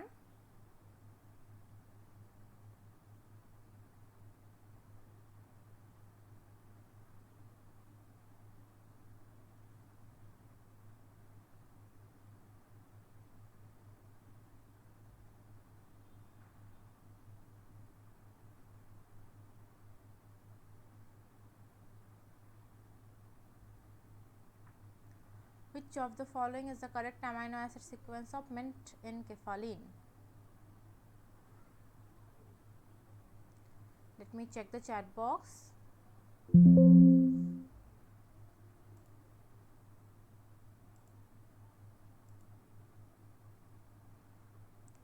Okay, I think I have many options, number D, number A or B, A, B. Okay, I have multiple answers again, number D, A, B, A.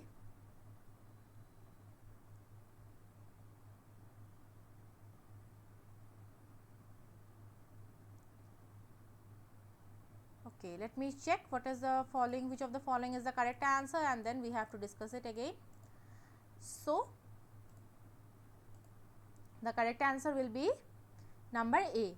Okay, Y signifies the tyrosine. This is the N side amino acid, so it will have a hydrogen. Then we have glycine, then we have phenylalanine, which is denoted by F, and M for methionine, and OH, it is from the carboxylic acid group. So remembering the 1-letter codes are very important. For in case of this 20 common amino acids, for alanine it is A, for arginine it is R, for asparagine it is N, for aspartic acid it is D, for cysteine it is C, for glutamic acid it is E, for glutamine it is Q, for glycine it is G, for proline it is P, for serine it is S, for tyrosine it is Y, for histidine it is H, for isoleucine it is I, for leucine it is L, for lysine it is K, for methionine it is M, for phenylalanine it is F, for threonine it is T, for tryptophan it is W, and for valine it is V. Most of the cases it is the first letter of the amino acid. If there are few exceptions, like arginine has R, asparagine has N, aspartic acid have a D, glutamic acid has a E, glutamine has a Q, then we have tyrosine as a Y, tryptophan as a W, phenylalanine as a F, lysine is a K, and others are same. So this list, I think it will be better if you remember this list also. Now I will go to the next problem. This is the example which I have shown you. This is the structure of this particular Met-N-cephaline. Okay, this shorthand notation. Now problem number 7 says, which of the following statement regarding ninhydrin test is true? Your options are number A, all amino acids give the same color in ninhydrin test. Number B, the color depends on the R group in the ninhydrin test. Number C, proline gives brownish yellow coloration. And number D, all of this. Which of the following statement ninhydrin test is true? Again I will give you 2 to 3 minutes. Try to identify the correct answer.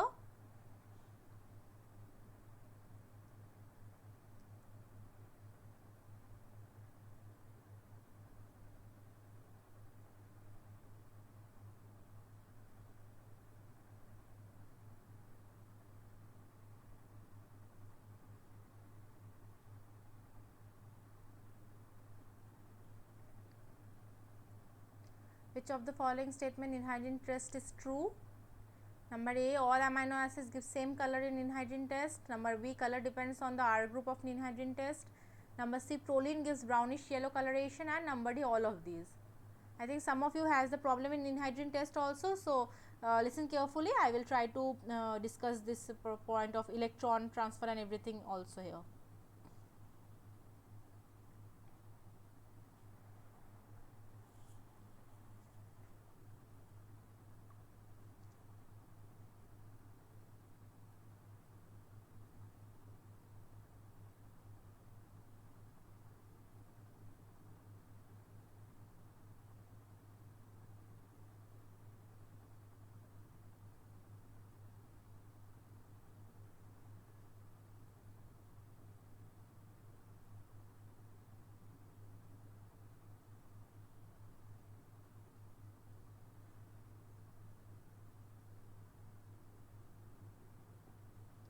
Let me check the chat box. I think anhydrine test, I know all of you can identify the correct answer. Number C, number B, number C, number D, option C. Okay, it's fine. Okay, so number C, number B, number D. I have different answers again. Let me check which of the following is the correct one, and we can discuss it then. So, the correct option will be number C, proline gives brownish yellow coloration during anhydrine test.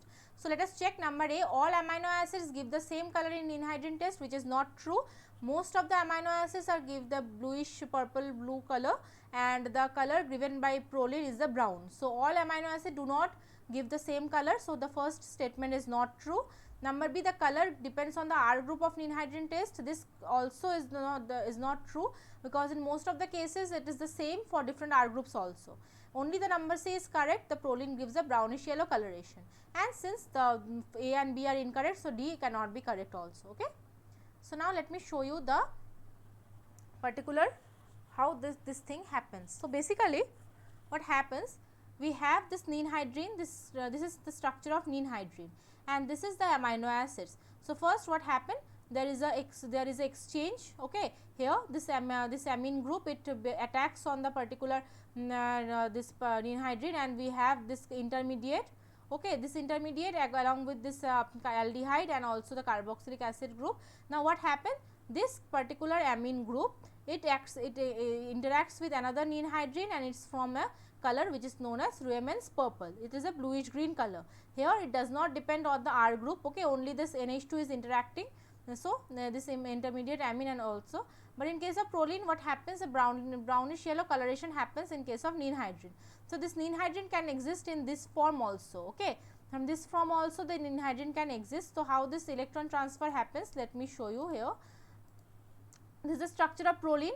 Proline is a cyclic amino acid, is the only cyclic amino acid. So, this imine formation happens. Okay, this is a secondary amino acid. So, what happens, this lone pair of nitrogen, it attacks on this carbon.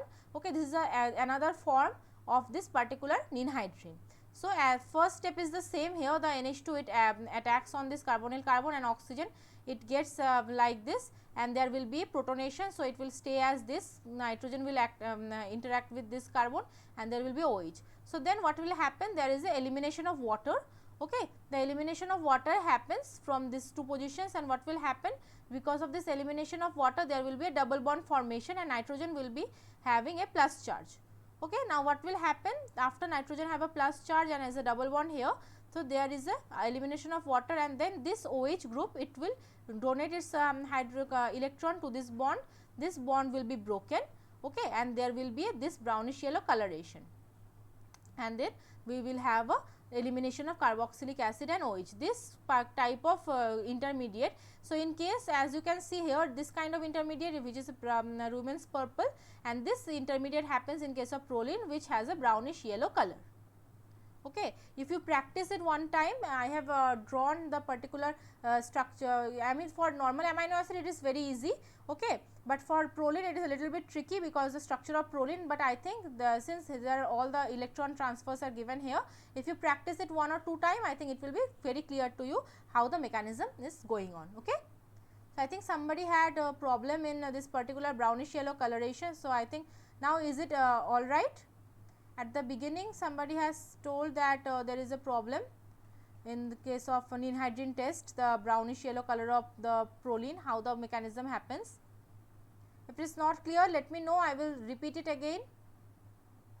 But I think if you practice this mechanism one time by yourself in the copy or with copy and pen, I think it will be clear to you. Okay, I think it is clear, right? If you have any problem, let me know. Anybody can respond if it is clear or not.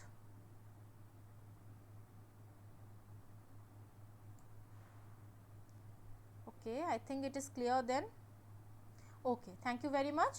Then I will just move to the next problem now. It is very easy mechanism. Okay, it is not any complicated mechanism. Just you have to, if you have any problem, you can draw the ninhydrin like this and attack the nitrogen, and this will be the electron flow, and it is same for both amino acid. But for proline, it is sometimes it is difficult because of the structure, but I think if you practice this mechanism one time, I think it will be clear to you. Now I will move to the next problem. Problem number 8 says, which of the following protecting groups is not used to protect amine or means the NH2 group? Options are number A BOC, number B THP, number C FMOC, and number D CBZ. Which of the following protecting groups is not used to protect amine?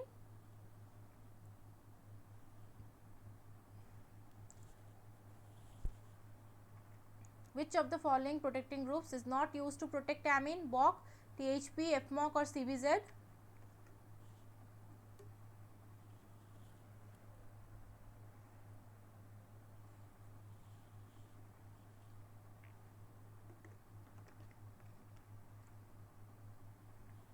A, B, C or D, which of the following will be the correct answer? Let me know.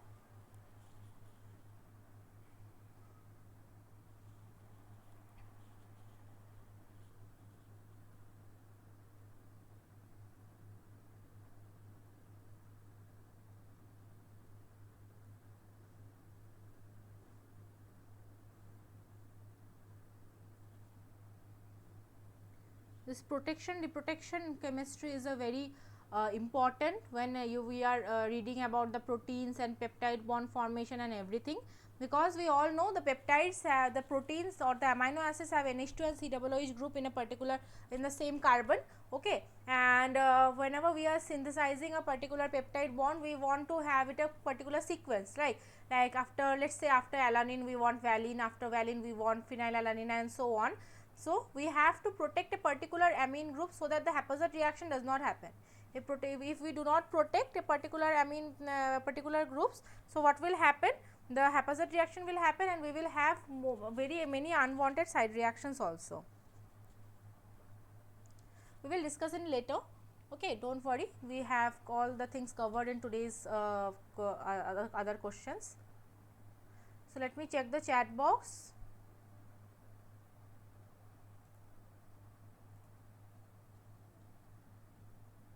Okay, number C, number D, number B, I have different answers. Okay, don't worry, I will show you what is the correct answer and we can discuss it.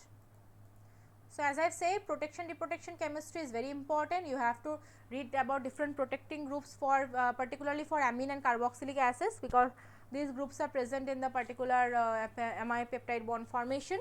Okay, so the correct answer will be number B. THP is not used to protect amine. BOC, FMOC, CBZ, these three are used to protect the amine, but THP is not. THP is used to protect the alcohol group, OH group. Okay, so this is a very good table which you can use for your reference. So there are given in the first column it is given the protecting group, in the second it is the structure, then protects, then from, then to protect and deprotect. So first as you can see, I will discuss only the relevant ones. So as you can see, THP, the full form is tetrahydropyranil. Okay, this is the structure of THP.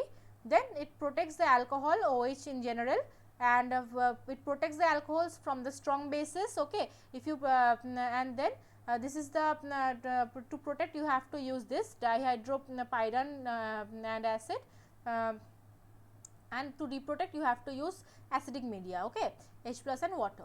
And then we have this BOC protection. Then we have this BOC protection, CBZ protection and FMOC protection. This protects the amines, and these are the structure of the protected structures of the amine. Okay, and protects the amines from the electrophiles, and to protect you have to use this all those things, and to deprotect you have to use this reagent. So, this chart is very important, and this chart is very interesting chart, because it has all the things in one place. So, I think it will be very useful for your reference. So, as I have mentioned THP, I will just show you the THP mechanism, since the question has the exception in THP. So, THP is basically it used to protect the alcohol group. Okay. So, for protection you have to use this dihydropyran, which will which will form the bond with this alcoholic OH group, and it form a THP protecting group. Okay. And this THP protecting group can be removed by using this proton and aqueous medium. Okay. And this is the mechanism how this dihydropyran interacts with the alcohol to protect it, and we will discuss the others in the later slides. Okay. So, now I will move to the next problem. So, problem number 9 says calculate the value of Pi for glutamic acid provided pK1 is 2.19, pK2 is 9.67, pK3 is 4.25, where pK1 is alpha carboxylic acid's pK, pK2 is alpha NH3 plus pK, and pK3 is side chain residues pK. This mathematical problem is very important. See, for the neutral amino acid, let us say glycine, how you have to calculate the Pi values of neutral amino acids? The amino acids which are neutral, now it will have 2 pK values only for COOH and for NH3 plus. So, what you have to do is you have to just average the 2 pK values to have the particular Pi value. But in case of acidic and basic amino acid, we have 3 pK values. Why? This pK value 1, which is 2.19, is for the alpha carboxylic acid. This is the alpha carboxylic acid, right? Then we have a pK value which have a for your beta carboxylic acid. This is the alpha carboxylic acid. This is for pK is 2.9. For NH3, this amine group pK value is 9.67, and for the side chain carboxylic acid pK value is 4.25.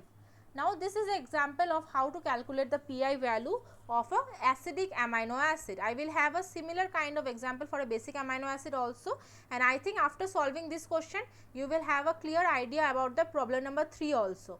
I mean, if you solve the problem number 3 in the similar manner, I am solving the problem number 9, I think it will be very clear to you. Okay. So, I will give you 2 minutes, try it, and then I will show you how to calculate it. Your options are number A 4.50, number B 6.96, number C 5.93, and number D 3.22. Which is the, what is the Pi value of glutamic acid?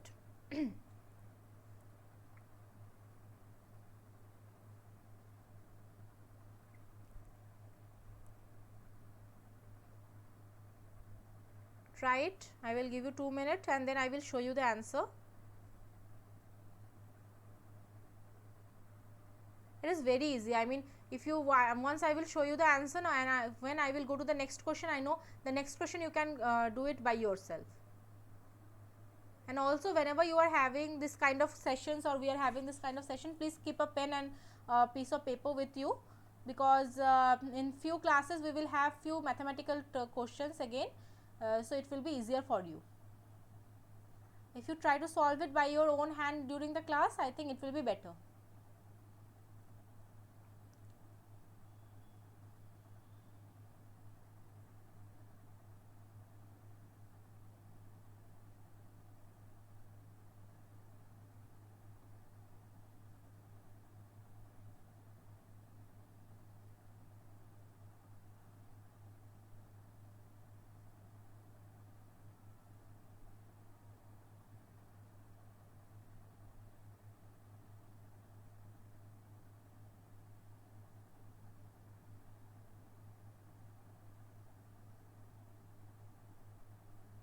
Let me check first that if there is any answer.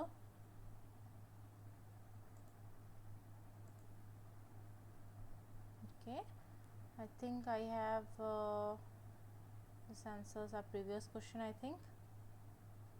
Not sure.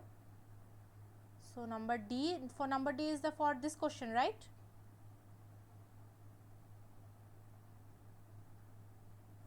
Okay, I think number D will is for this question. Okay, let me check if number D is the correct one, and I will show you how to solve it. I think many others are also having problem the calculation of this Pi values. So, the correct answer will be Very good, it is number D. So, how to calculate this kind of things? So, as I have told you, this is the whole equation. You have to use the similar kind of thing for the previous question also. So, let us say this is the initial structure of glutamic acid.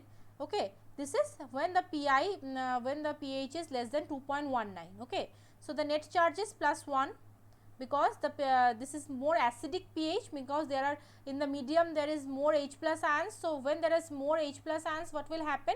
The NH2 group also will be getting protonated, and the net charge will have is +1.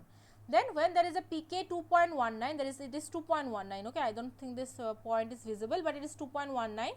So, when the pK is 2.19, what will happen? The pK 2.19 is for the alpha carboxylic acid. So, now the alpha carboxylic acid group will get deprotonated, and we will have this kind of zwitterionic structure where the net charge is 0. Understood? Now, when the pK reaches 4.25, what will happen? 4.25 is the pK for the side chain residue, means this carboxylic acid group. Now, this carboxylic acid group will also get deprotonated, and we will have a net charge of -1. And then when we increase the pH again and the pK value is 9.65, now what will happen? This amine group also will lose proton, because the pK2 value of the amine is 9.67. So, at pK 9.67, we will have this kind of ionic structure, which will have the net charge of -2.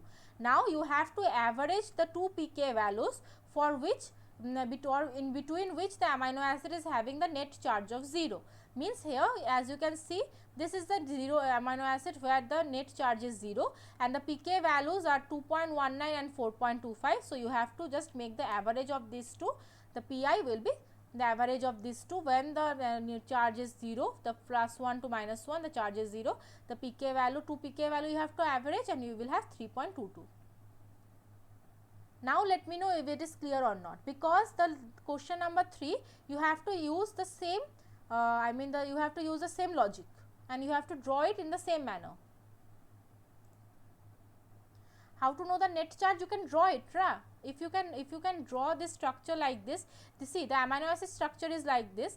So, the net charge, you will know that when the pH is less than pK, particular pK means, what is the means? pH less means it is acidic pH. The pH 1 to pH 0, these things are acidic pH, means there are plenty of H plus ions, there are many H plus ions, means the amine group will also get protonated, and net charge will be +1. As you can see, it is the +1 charge from this structure. And when the Pi reaches to the pK of 2.19, the charge will be -1.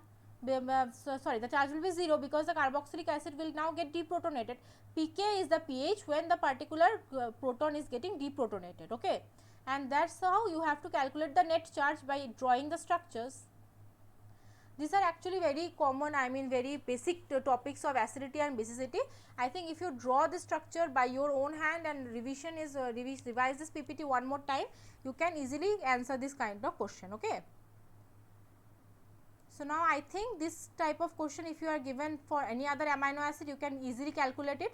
So, the trick is, there is a shortcut trick for calculating this kind of Pi, that for acidic amino acid, just average the two lowest values.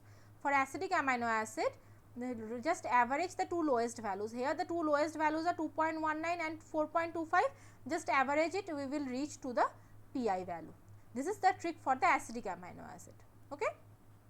So, now same type of question I am given here is here in the problem number 10, where you have to calculate the Pi for lysine, which is a basic amino acid, and the pK values are given, like pK1 2.18 is for the alpha carboxylic acid, pK2 8.95 is for alpha ammonium ion, and pK3 for the side chain residue, which is 10.53 for this amino acid.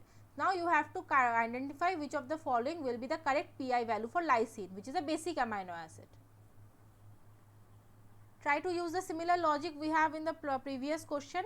Try to draw the particular amino acid structure and how I have shown in the last slide.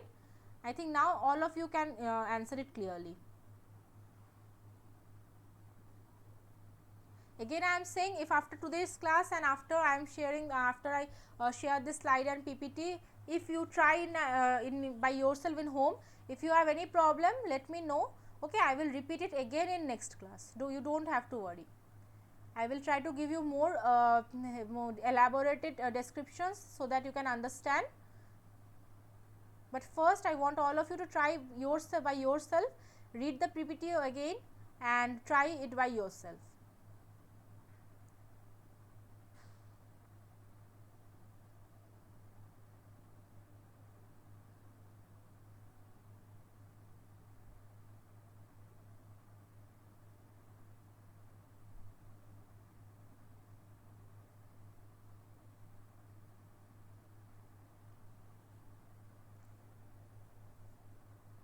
So, is there any answer for this question?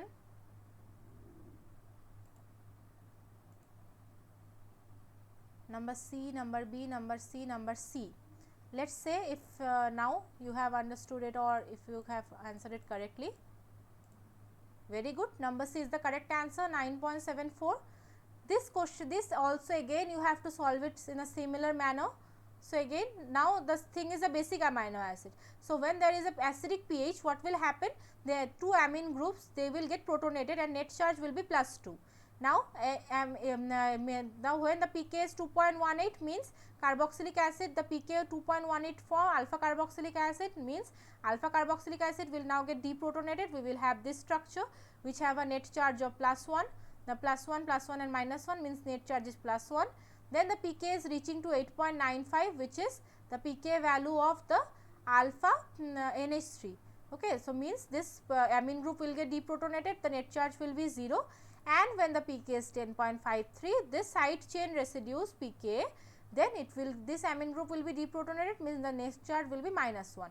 Now here what happens, the +1, -1 and net charge is between these two pK values. Now you have to average these two pK values, means the value will be 9.74. So, remember this very important trick. When the amino acid is neutral, okay, the amino acid is neutral, only two pK values are there, average these two. When the amino acid is acidic, you will have 3 pK values, just average the two lowest values, the two lower values, okay.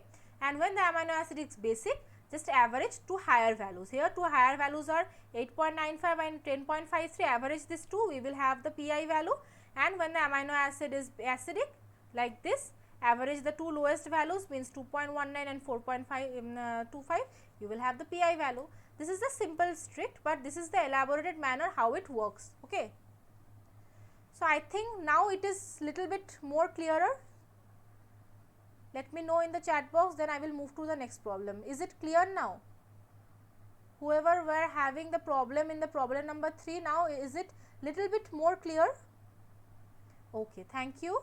I think if you practice it one more time when I am sharing the PPT, I think you can easily answer this question, and again you will answer the problem number 3 more easily.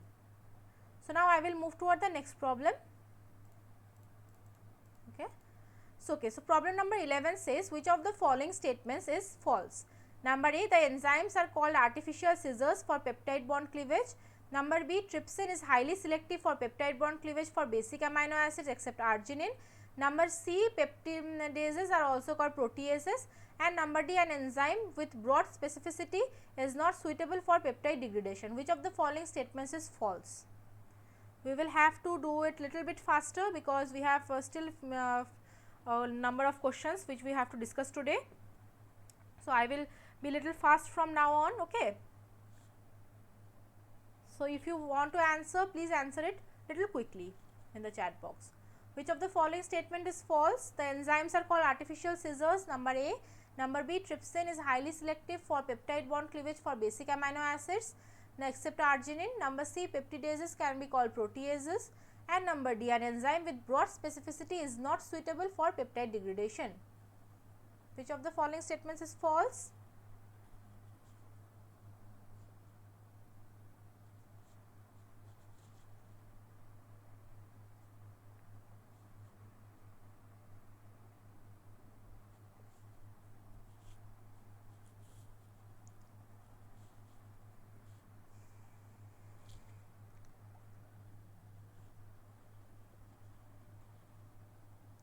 You have to identify the incorrect statement here. Let me check if the chat box, if there is any answer.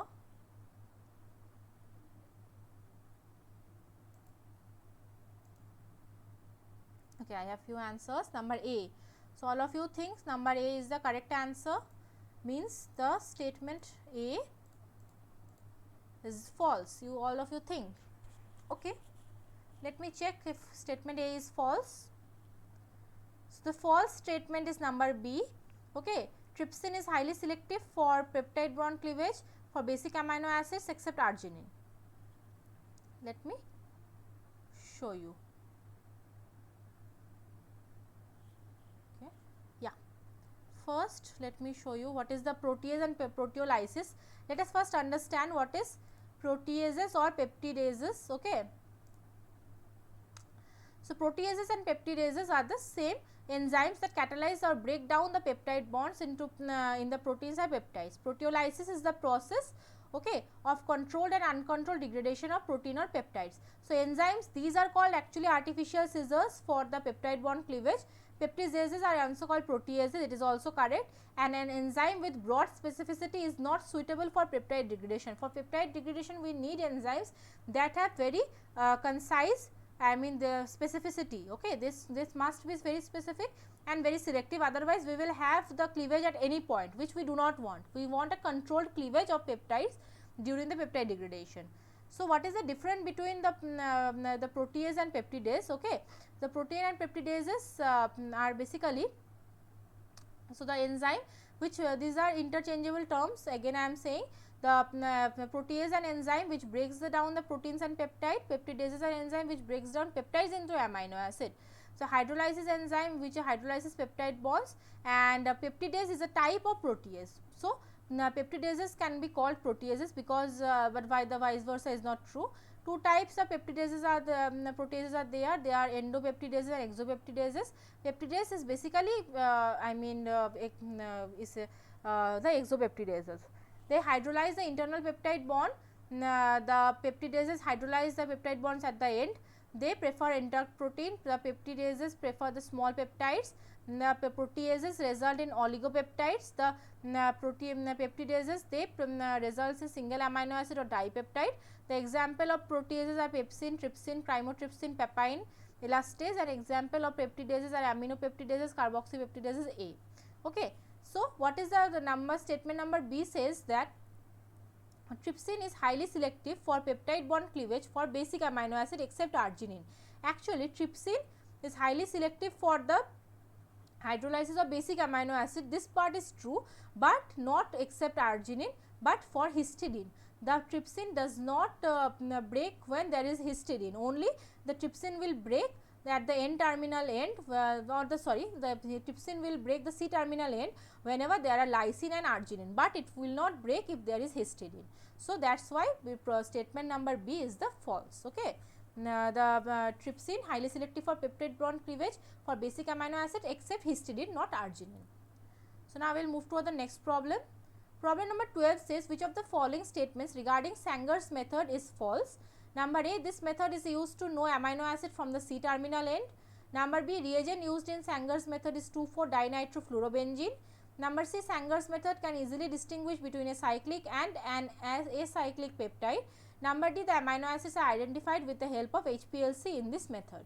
So, which of the following statement regarding Sanger's method is false?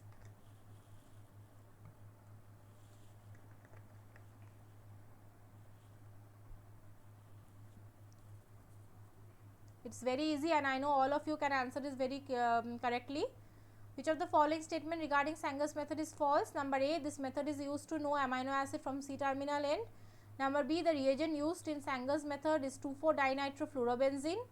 Number C, Sanger's method can easily distinguish between cyclic and acyclic peptide. And number D, the amino acids are identified with the help of HPLC in this method. I will give you a minute, then I will check the chat box and we will discuss it.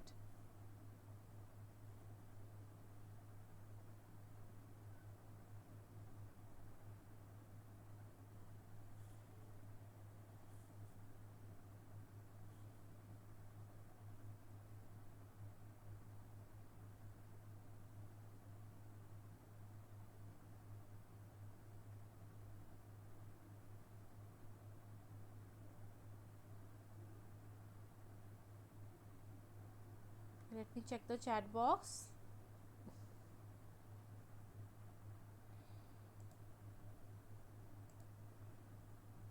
Okay, number D, number C, number D. Okay, I have different answers for it. Let me check which of the following will be the correct one.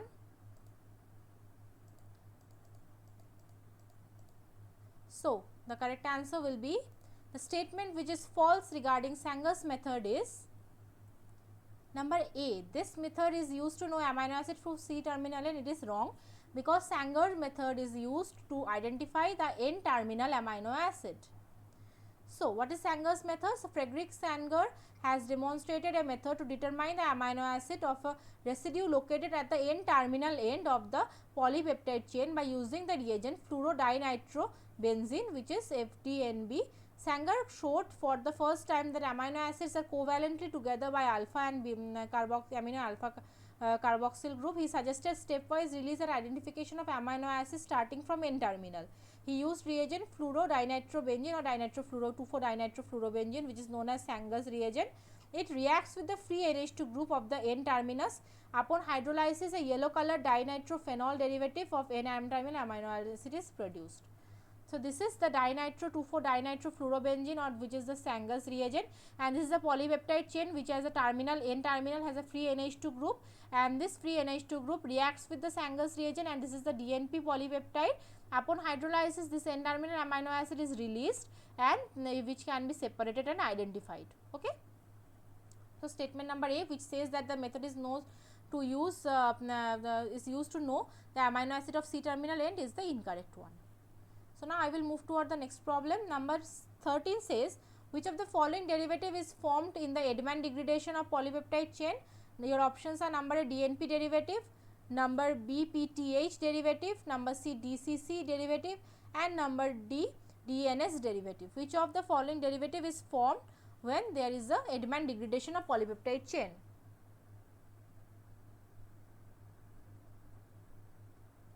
Which of the following derivative is formed when there is an Edman degradation of polypeptide chain?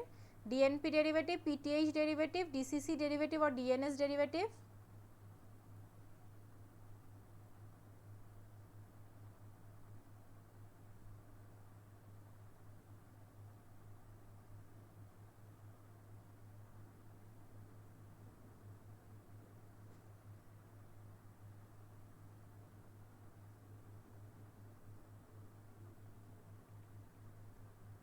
Try to identify which of the following will be the correct option.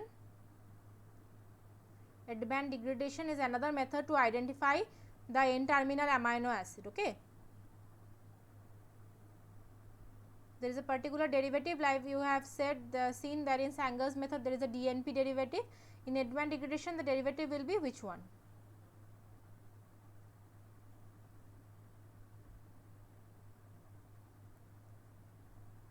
Let me check if there is any answer.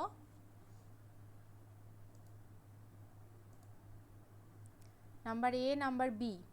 Okay, A won't be because DNP, just I mentioned in the previous slide, is for the Sanger's reagent, right?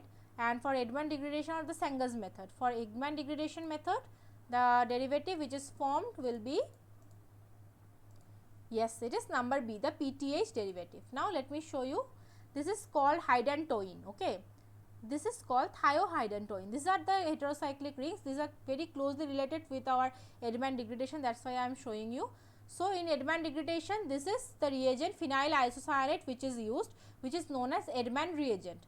This also helps to identify the N terminal amino acid because it reacts with the free NH2 group of the N terminal. So, how it happens? The lone pair of nitrogen is attacking on this carbon, and there is a this kind of formation happen. Okay. And then what happens? This pH at pH 8, this kind of cyclization happens. So, as you can see, there is an electron transfer from this nitrogen lone pair to this carbon double bonds S, and then this double bond of sulfur, it attacks on the carbonyl carbon of the next polypeptide, and this kind of cyclic structure happens. This mechanism may seems to be little difficult, but when you can just draw it once or twice in your copy, I think you will be very much able to understand this mechanism because these are very easy. Okay. So, this is the phenyl thiohydantoin derivative or PTH derivative. So, in Edman degradation what happens? The PTH derivative is formed and this R group is the R group from the N terminal end. Now, let's say you have a amino acid side chain which have a like this, like let us say A, which alanine, we have alanine, okay, then we have glycine and then we have phenylalanine. Let us say the N terminal amino acid is alanine, okay, alanine has a side chain of methyl. You all know alanine has a side chain of methyl. This is the structure of alanine, okay. So, if there is a alanine here present here at the N terminal, so what will happen? This R will be methyl and other rest of the things are same. So, this R will vary with the R group of the N terminal amino acid. So, that's how you have to identify this correct type of answer. The question may be given like you are given a particular amino acid side chain which have a N terminal of a particular amino acid and you may be asked to identify what is the structure of the PTH derivative. So, that's how you have to solve this type of question, okay. Please try or please draw this kind of mechanism, practice it once in your copy. So, I think you will be able to identify these answers, okay.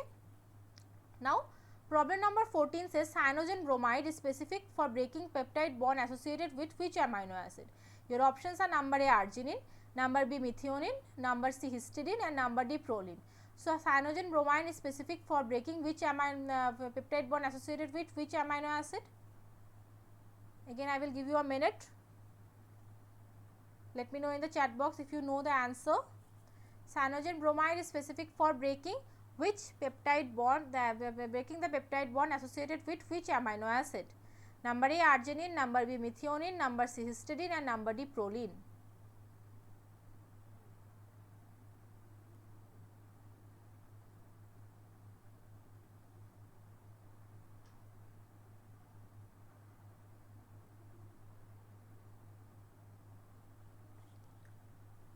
Cyanogen bromide is specific for breaking which peptide bond associated with which amino acid? Arginine, methionine, histidine, proline.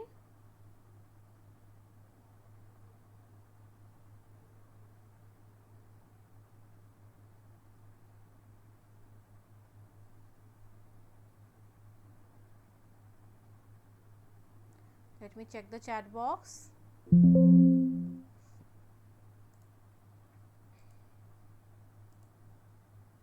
Okay, number B, number D.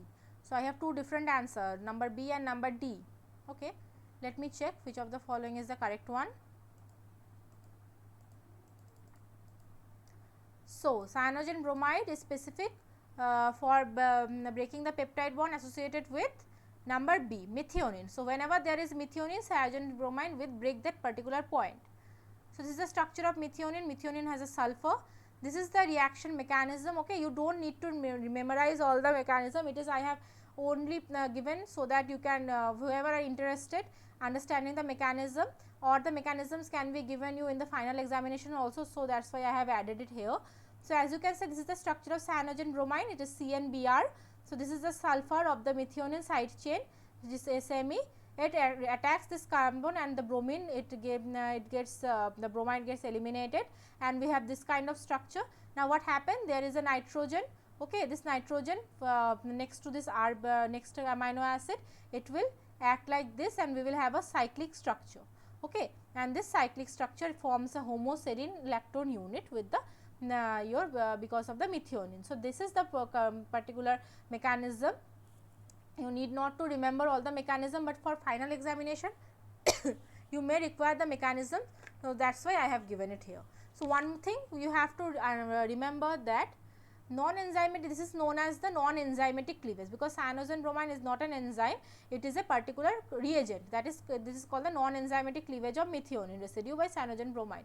But whenever there is a cysteine, so although nucleophilic sulfur in methionine is responsible for CnBr, the sulfur in cysteine does not behave similarly. If sulfur in cysteine attack the cyanogen bromide, the bromide ion will deprotonate the cyanogen attack and leaving the sulfur uncharged, and beta carbon of cysteine not electrophilic. The strongest electrophile would then be cyanogen nitrogen, and attack water, it will yield origin of cysteine. So, remember this cyanogen bromide is specific for methionine, which have a, but the cysteine also have a sulfur, but still cysteine does not react with the cyanogen bromide, only methionine reacts. Okay.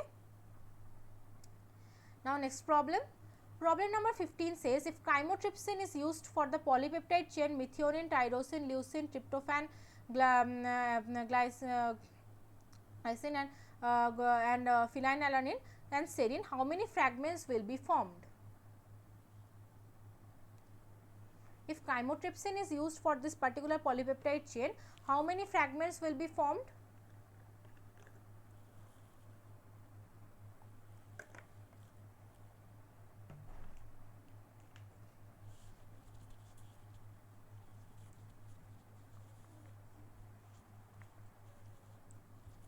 If chymotrypsin is used, so how many fragments will be formed?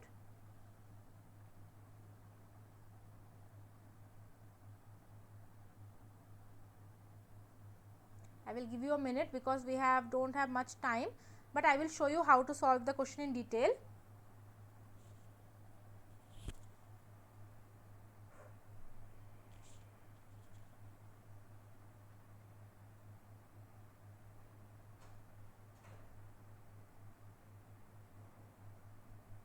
Let me check if there are any answer.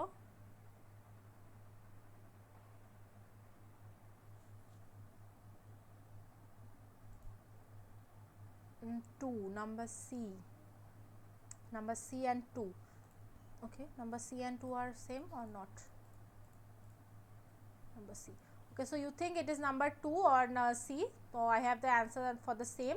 So let me show you the correct answer and let me show you how this type of questions are solved. So correct answer will be 4, number A. Now let me show you how.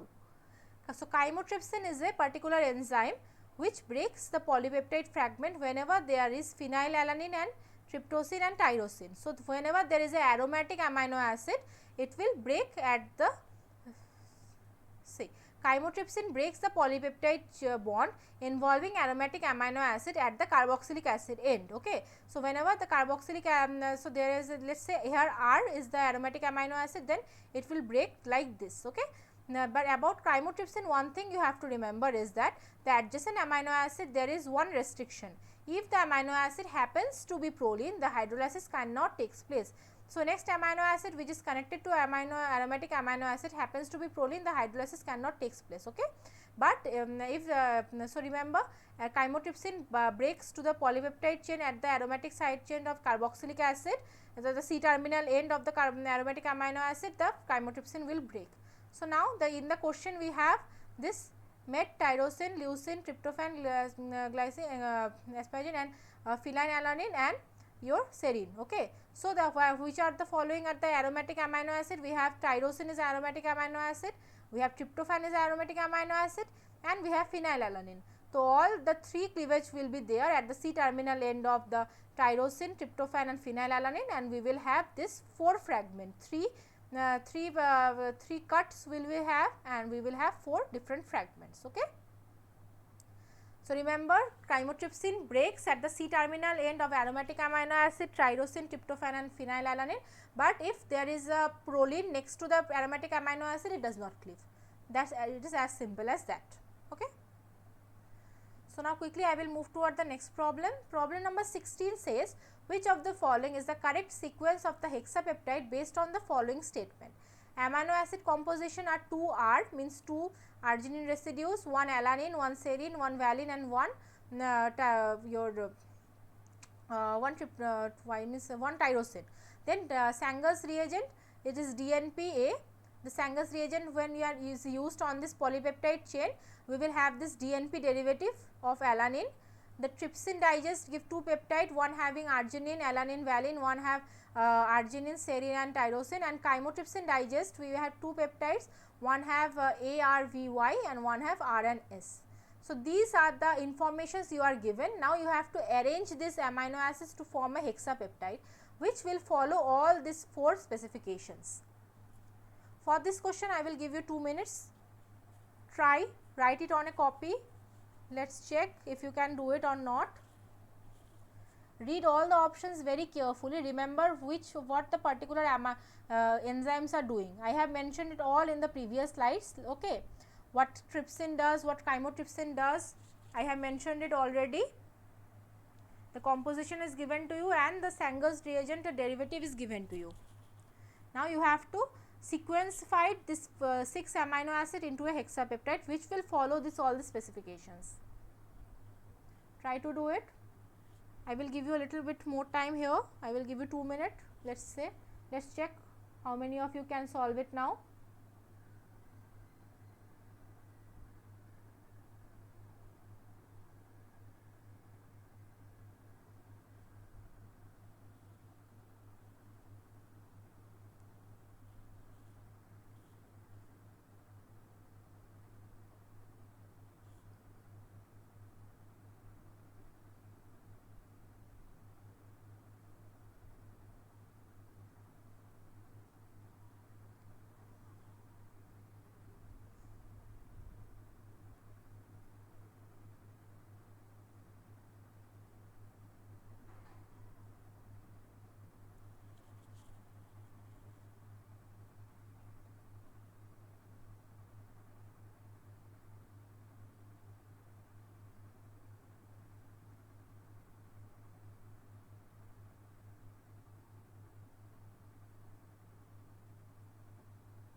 Let me check the chat box now.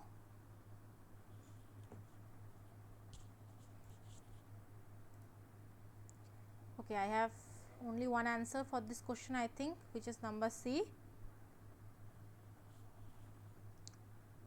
Okay, now let me check if number C is correct or not.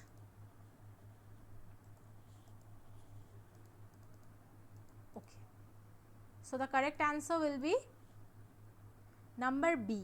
Okay, number B will be the correct answer. Now see, the Sanger's reagent cleaves the N-terminal amino acid, so DNP derivative is formed with A. So the first amino acid will be A. Okay, and all this in all options A is the first amino acid, so we cannot really identify if with this statement only. Trypsin cleaves at the peptides in the C-terminal side of the lysine and arginine. Okay, so lysine and arginine, for here we don't have lysine, we have only arginine, which is R. So trypsin will cleave the peptide at the C-terminal of arginine. So if you cut, so here arginine, the C-terminal of arginine, if it cuts here, so what we will have two peptides, one will have this and this, but the trypsin digest is said to be given to these two fragments, so A will not be the correct answer. Number B, if trypsin cuts here, so we will have these two fragments which suits our this statement, so B can be a correct statement. For C, if trypsin cuts here, okay, and the trypsin will also cut here, right, the trypsin will cut the C-terminal of arginine, so trypsin will be giving us 3 fragments. So number C is also not suiting our statement number 3, so this is also false. And in case of trypsin, if trypsin in case of D, trypsin if breaks here and here, again we have 3 fragment which is not suiting our statement number 3. So only the statement which is correct is number B. We can recheck it with the number last statement which says the chymotrypsin digest will give 2 peptide. So chymotrypsin will cleave at the C-terminal of aromatic amino acid, which is here.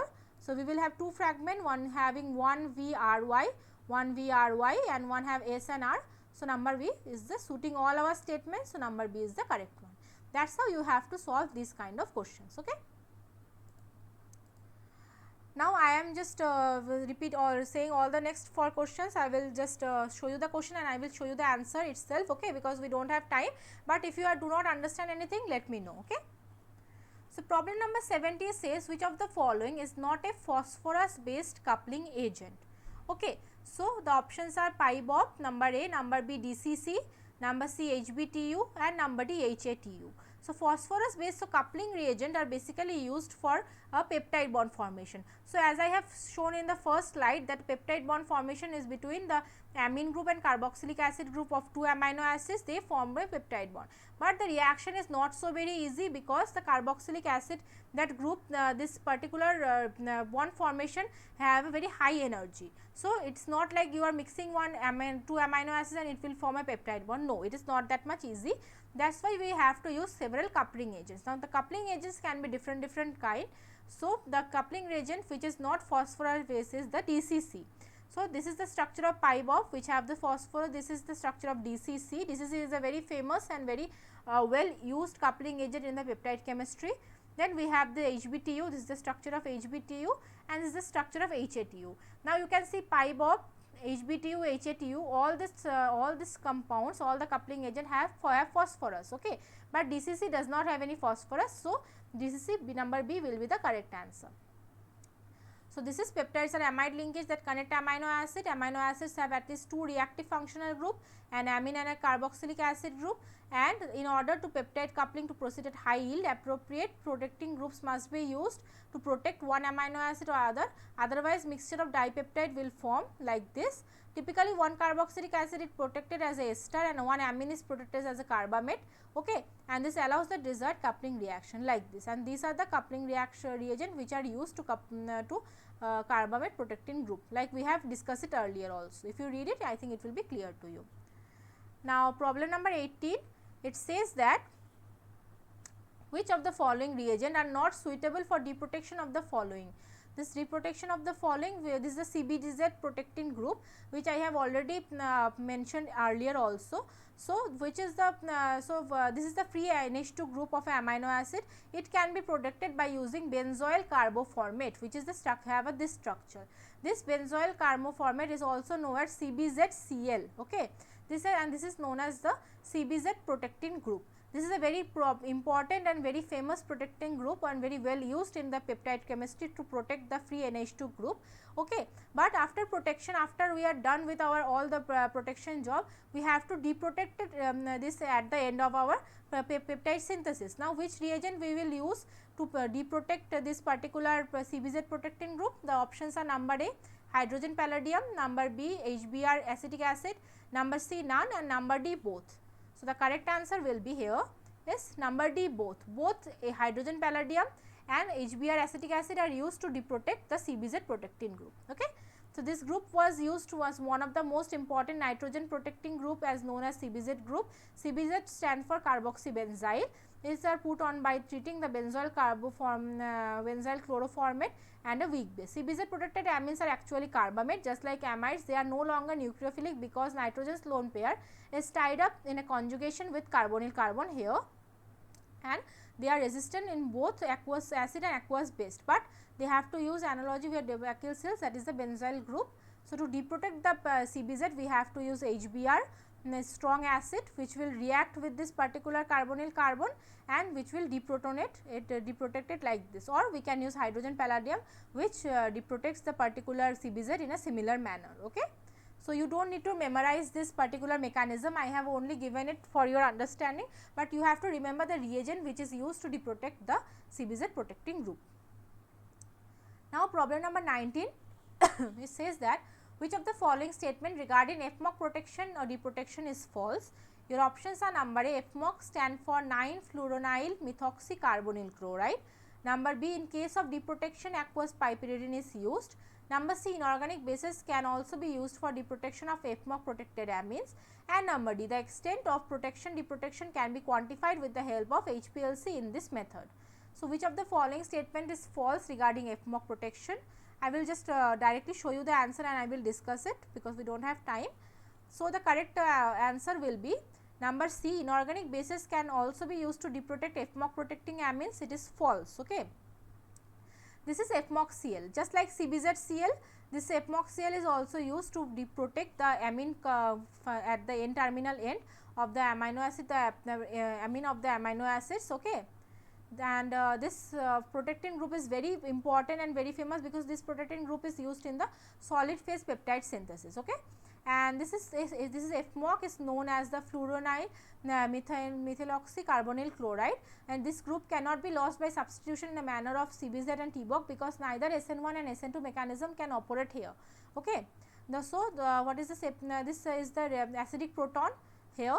Okay, this acidic proton can be used to deprotect this particular here. So, what is the medium for deprotection? We have to use bases which are the organic bases like piperidine can be used to deprotect the FMOC protected amine group. Okay, and this is the mechanism. And this is the thing which generates after the deprotection, and this is the UV active. So, we can quantify how many amino acids we are by the HPLC method. Now, which is the correct match here?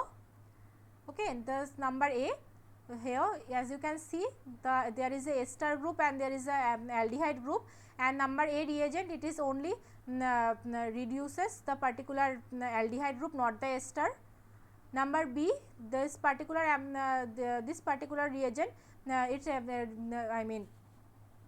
reduces both the ester and aldehyde, and this particular reagent, it is oxidizes the this reagent, this particularly reduces the carboxylic acid to aldehyde only, not alcohol. So, you have to identify here what are the reducing agents are used. I will show you the answer because yeah. So, the correct answer will be number 1. In NaBH4 reduces the aldehyde to alcohol, but do not touch the ester. Lithium aluminium hydrate, which is a very strong reducing agent, reduces the both aldehyde and the ester, and Dibble it is used to convert the acid to aldehyde. So, there is a chart given of the reagents and of the conversion of the reagent. It happened. Green means it is reduced, yellow means it reduces slowly, and red means not reduced. So, if you check this particular chart, you can identify easily which reagent can be used to reduce which particular group. Okay. And the last question, it says which of the following statement regarding Merrifield resin is true? Your options are: number A, it is a solution phase peptide synthesis. Number B, it can't be used to synthesize large size peptides. Number C, here a polymer bead is used which is insoluble in solvent, which is used to solubilize the reagent. And number D, here Boc protection of amine is more significant than FMOC protection. So, the statement which is true is number C. Here a polymer bead is used to, which is insoluble in solvent, which is used to solubilize the reagent. Okay. So, this is the Merrifield reagent. Okay. So, basically solid phase peptide synthesis, the starting material is bonded to an inert solid support, reactants are added in solution. Reaction occurs in interface between the solid and solution because starting material is bonded to the solid. Any product from the starting material remains bonded as well. Purification involves simply washing the byproducts. I will show you how it happens. So, basically the first step is the loading. Okay. So, there is a resin, and this resin have a linker for a amide terminal of the sequence and also the acidic terminal. So, when there is a amine terminal linker, it will have a FMOC protecting group with the amine. Okay, then first what we have to do is we have to do the deprotection. After the deprotection, this free amine group is reacted with another N protected amine group, okay, by the coupling reagents, and that is how by protection, deprotection, and then after the coupling the deprotection again happens, and the chain elongation happens like this. So, first we have a particular amino acid which is N protected with the resin bed. First step is the loading of the N protected amino acid to the linker. Then we have to do what is, it is the deprotection of the FMOC protecting group. Now, NH2 group is free, it will couple with another amino acid which has a free carboxylic acid group, but the NH group is protected. Okay. Then that is how the chain elongation happens, and at the end stage what will happen, the cleavage and deprotection. The cleavage will give us a complete polypeptide chain. Okay. So, this was the last question of today's session. I know we get a little late, but it is fine because we have covered two different courses here. No, Zoom meeting actually it is not possible, because we have to do it in the Google Meet itself. This is the protocol we have to follow. But don't worry, if you have any problem in the if that you cannot stay in the call for long time, I will give you the link of the class after the class again. But it is better that if you try to, there is a once a week class, so if you can join, it will be better. So today what we have done is we have completed our week 1 and week 2 course content. It was a lot to cover, so I think I have covered most of the topics, but if you have any doubt or any problem at any topic, let me know through the email. I will share my email ID here. You can take a screenshot or you can note it down. Okay. So this is my email ID. If you have any problem or any doubt regarding any topic, okay, you can let me know in this email ID. I will try to cover that topic in the next class also, and this slide and this class recording will be shared to you in the SWAYAM portal.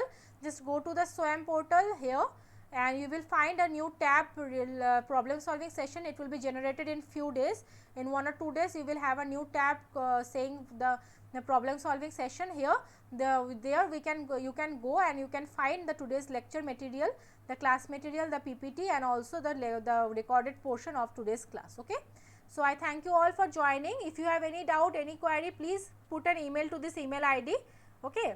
And we will have this kind of class on every Monday from 6 to 8 p.m. So try to join on the class, and we will have this face to face interaction with you. And if you have any doubt, any query, feel free to contact me. Okay. Any topic, if you feel I need to repeat, let me know in the email. I will include a slide on that particular topic in the next class, in the next Monday. Thank you all for joining. I will close the session for now, and let's meet on the next Monday. Thank you all.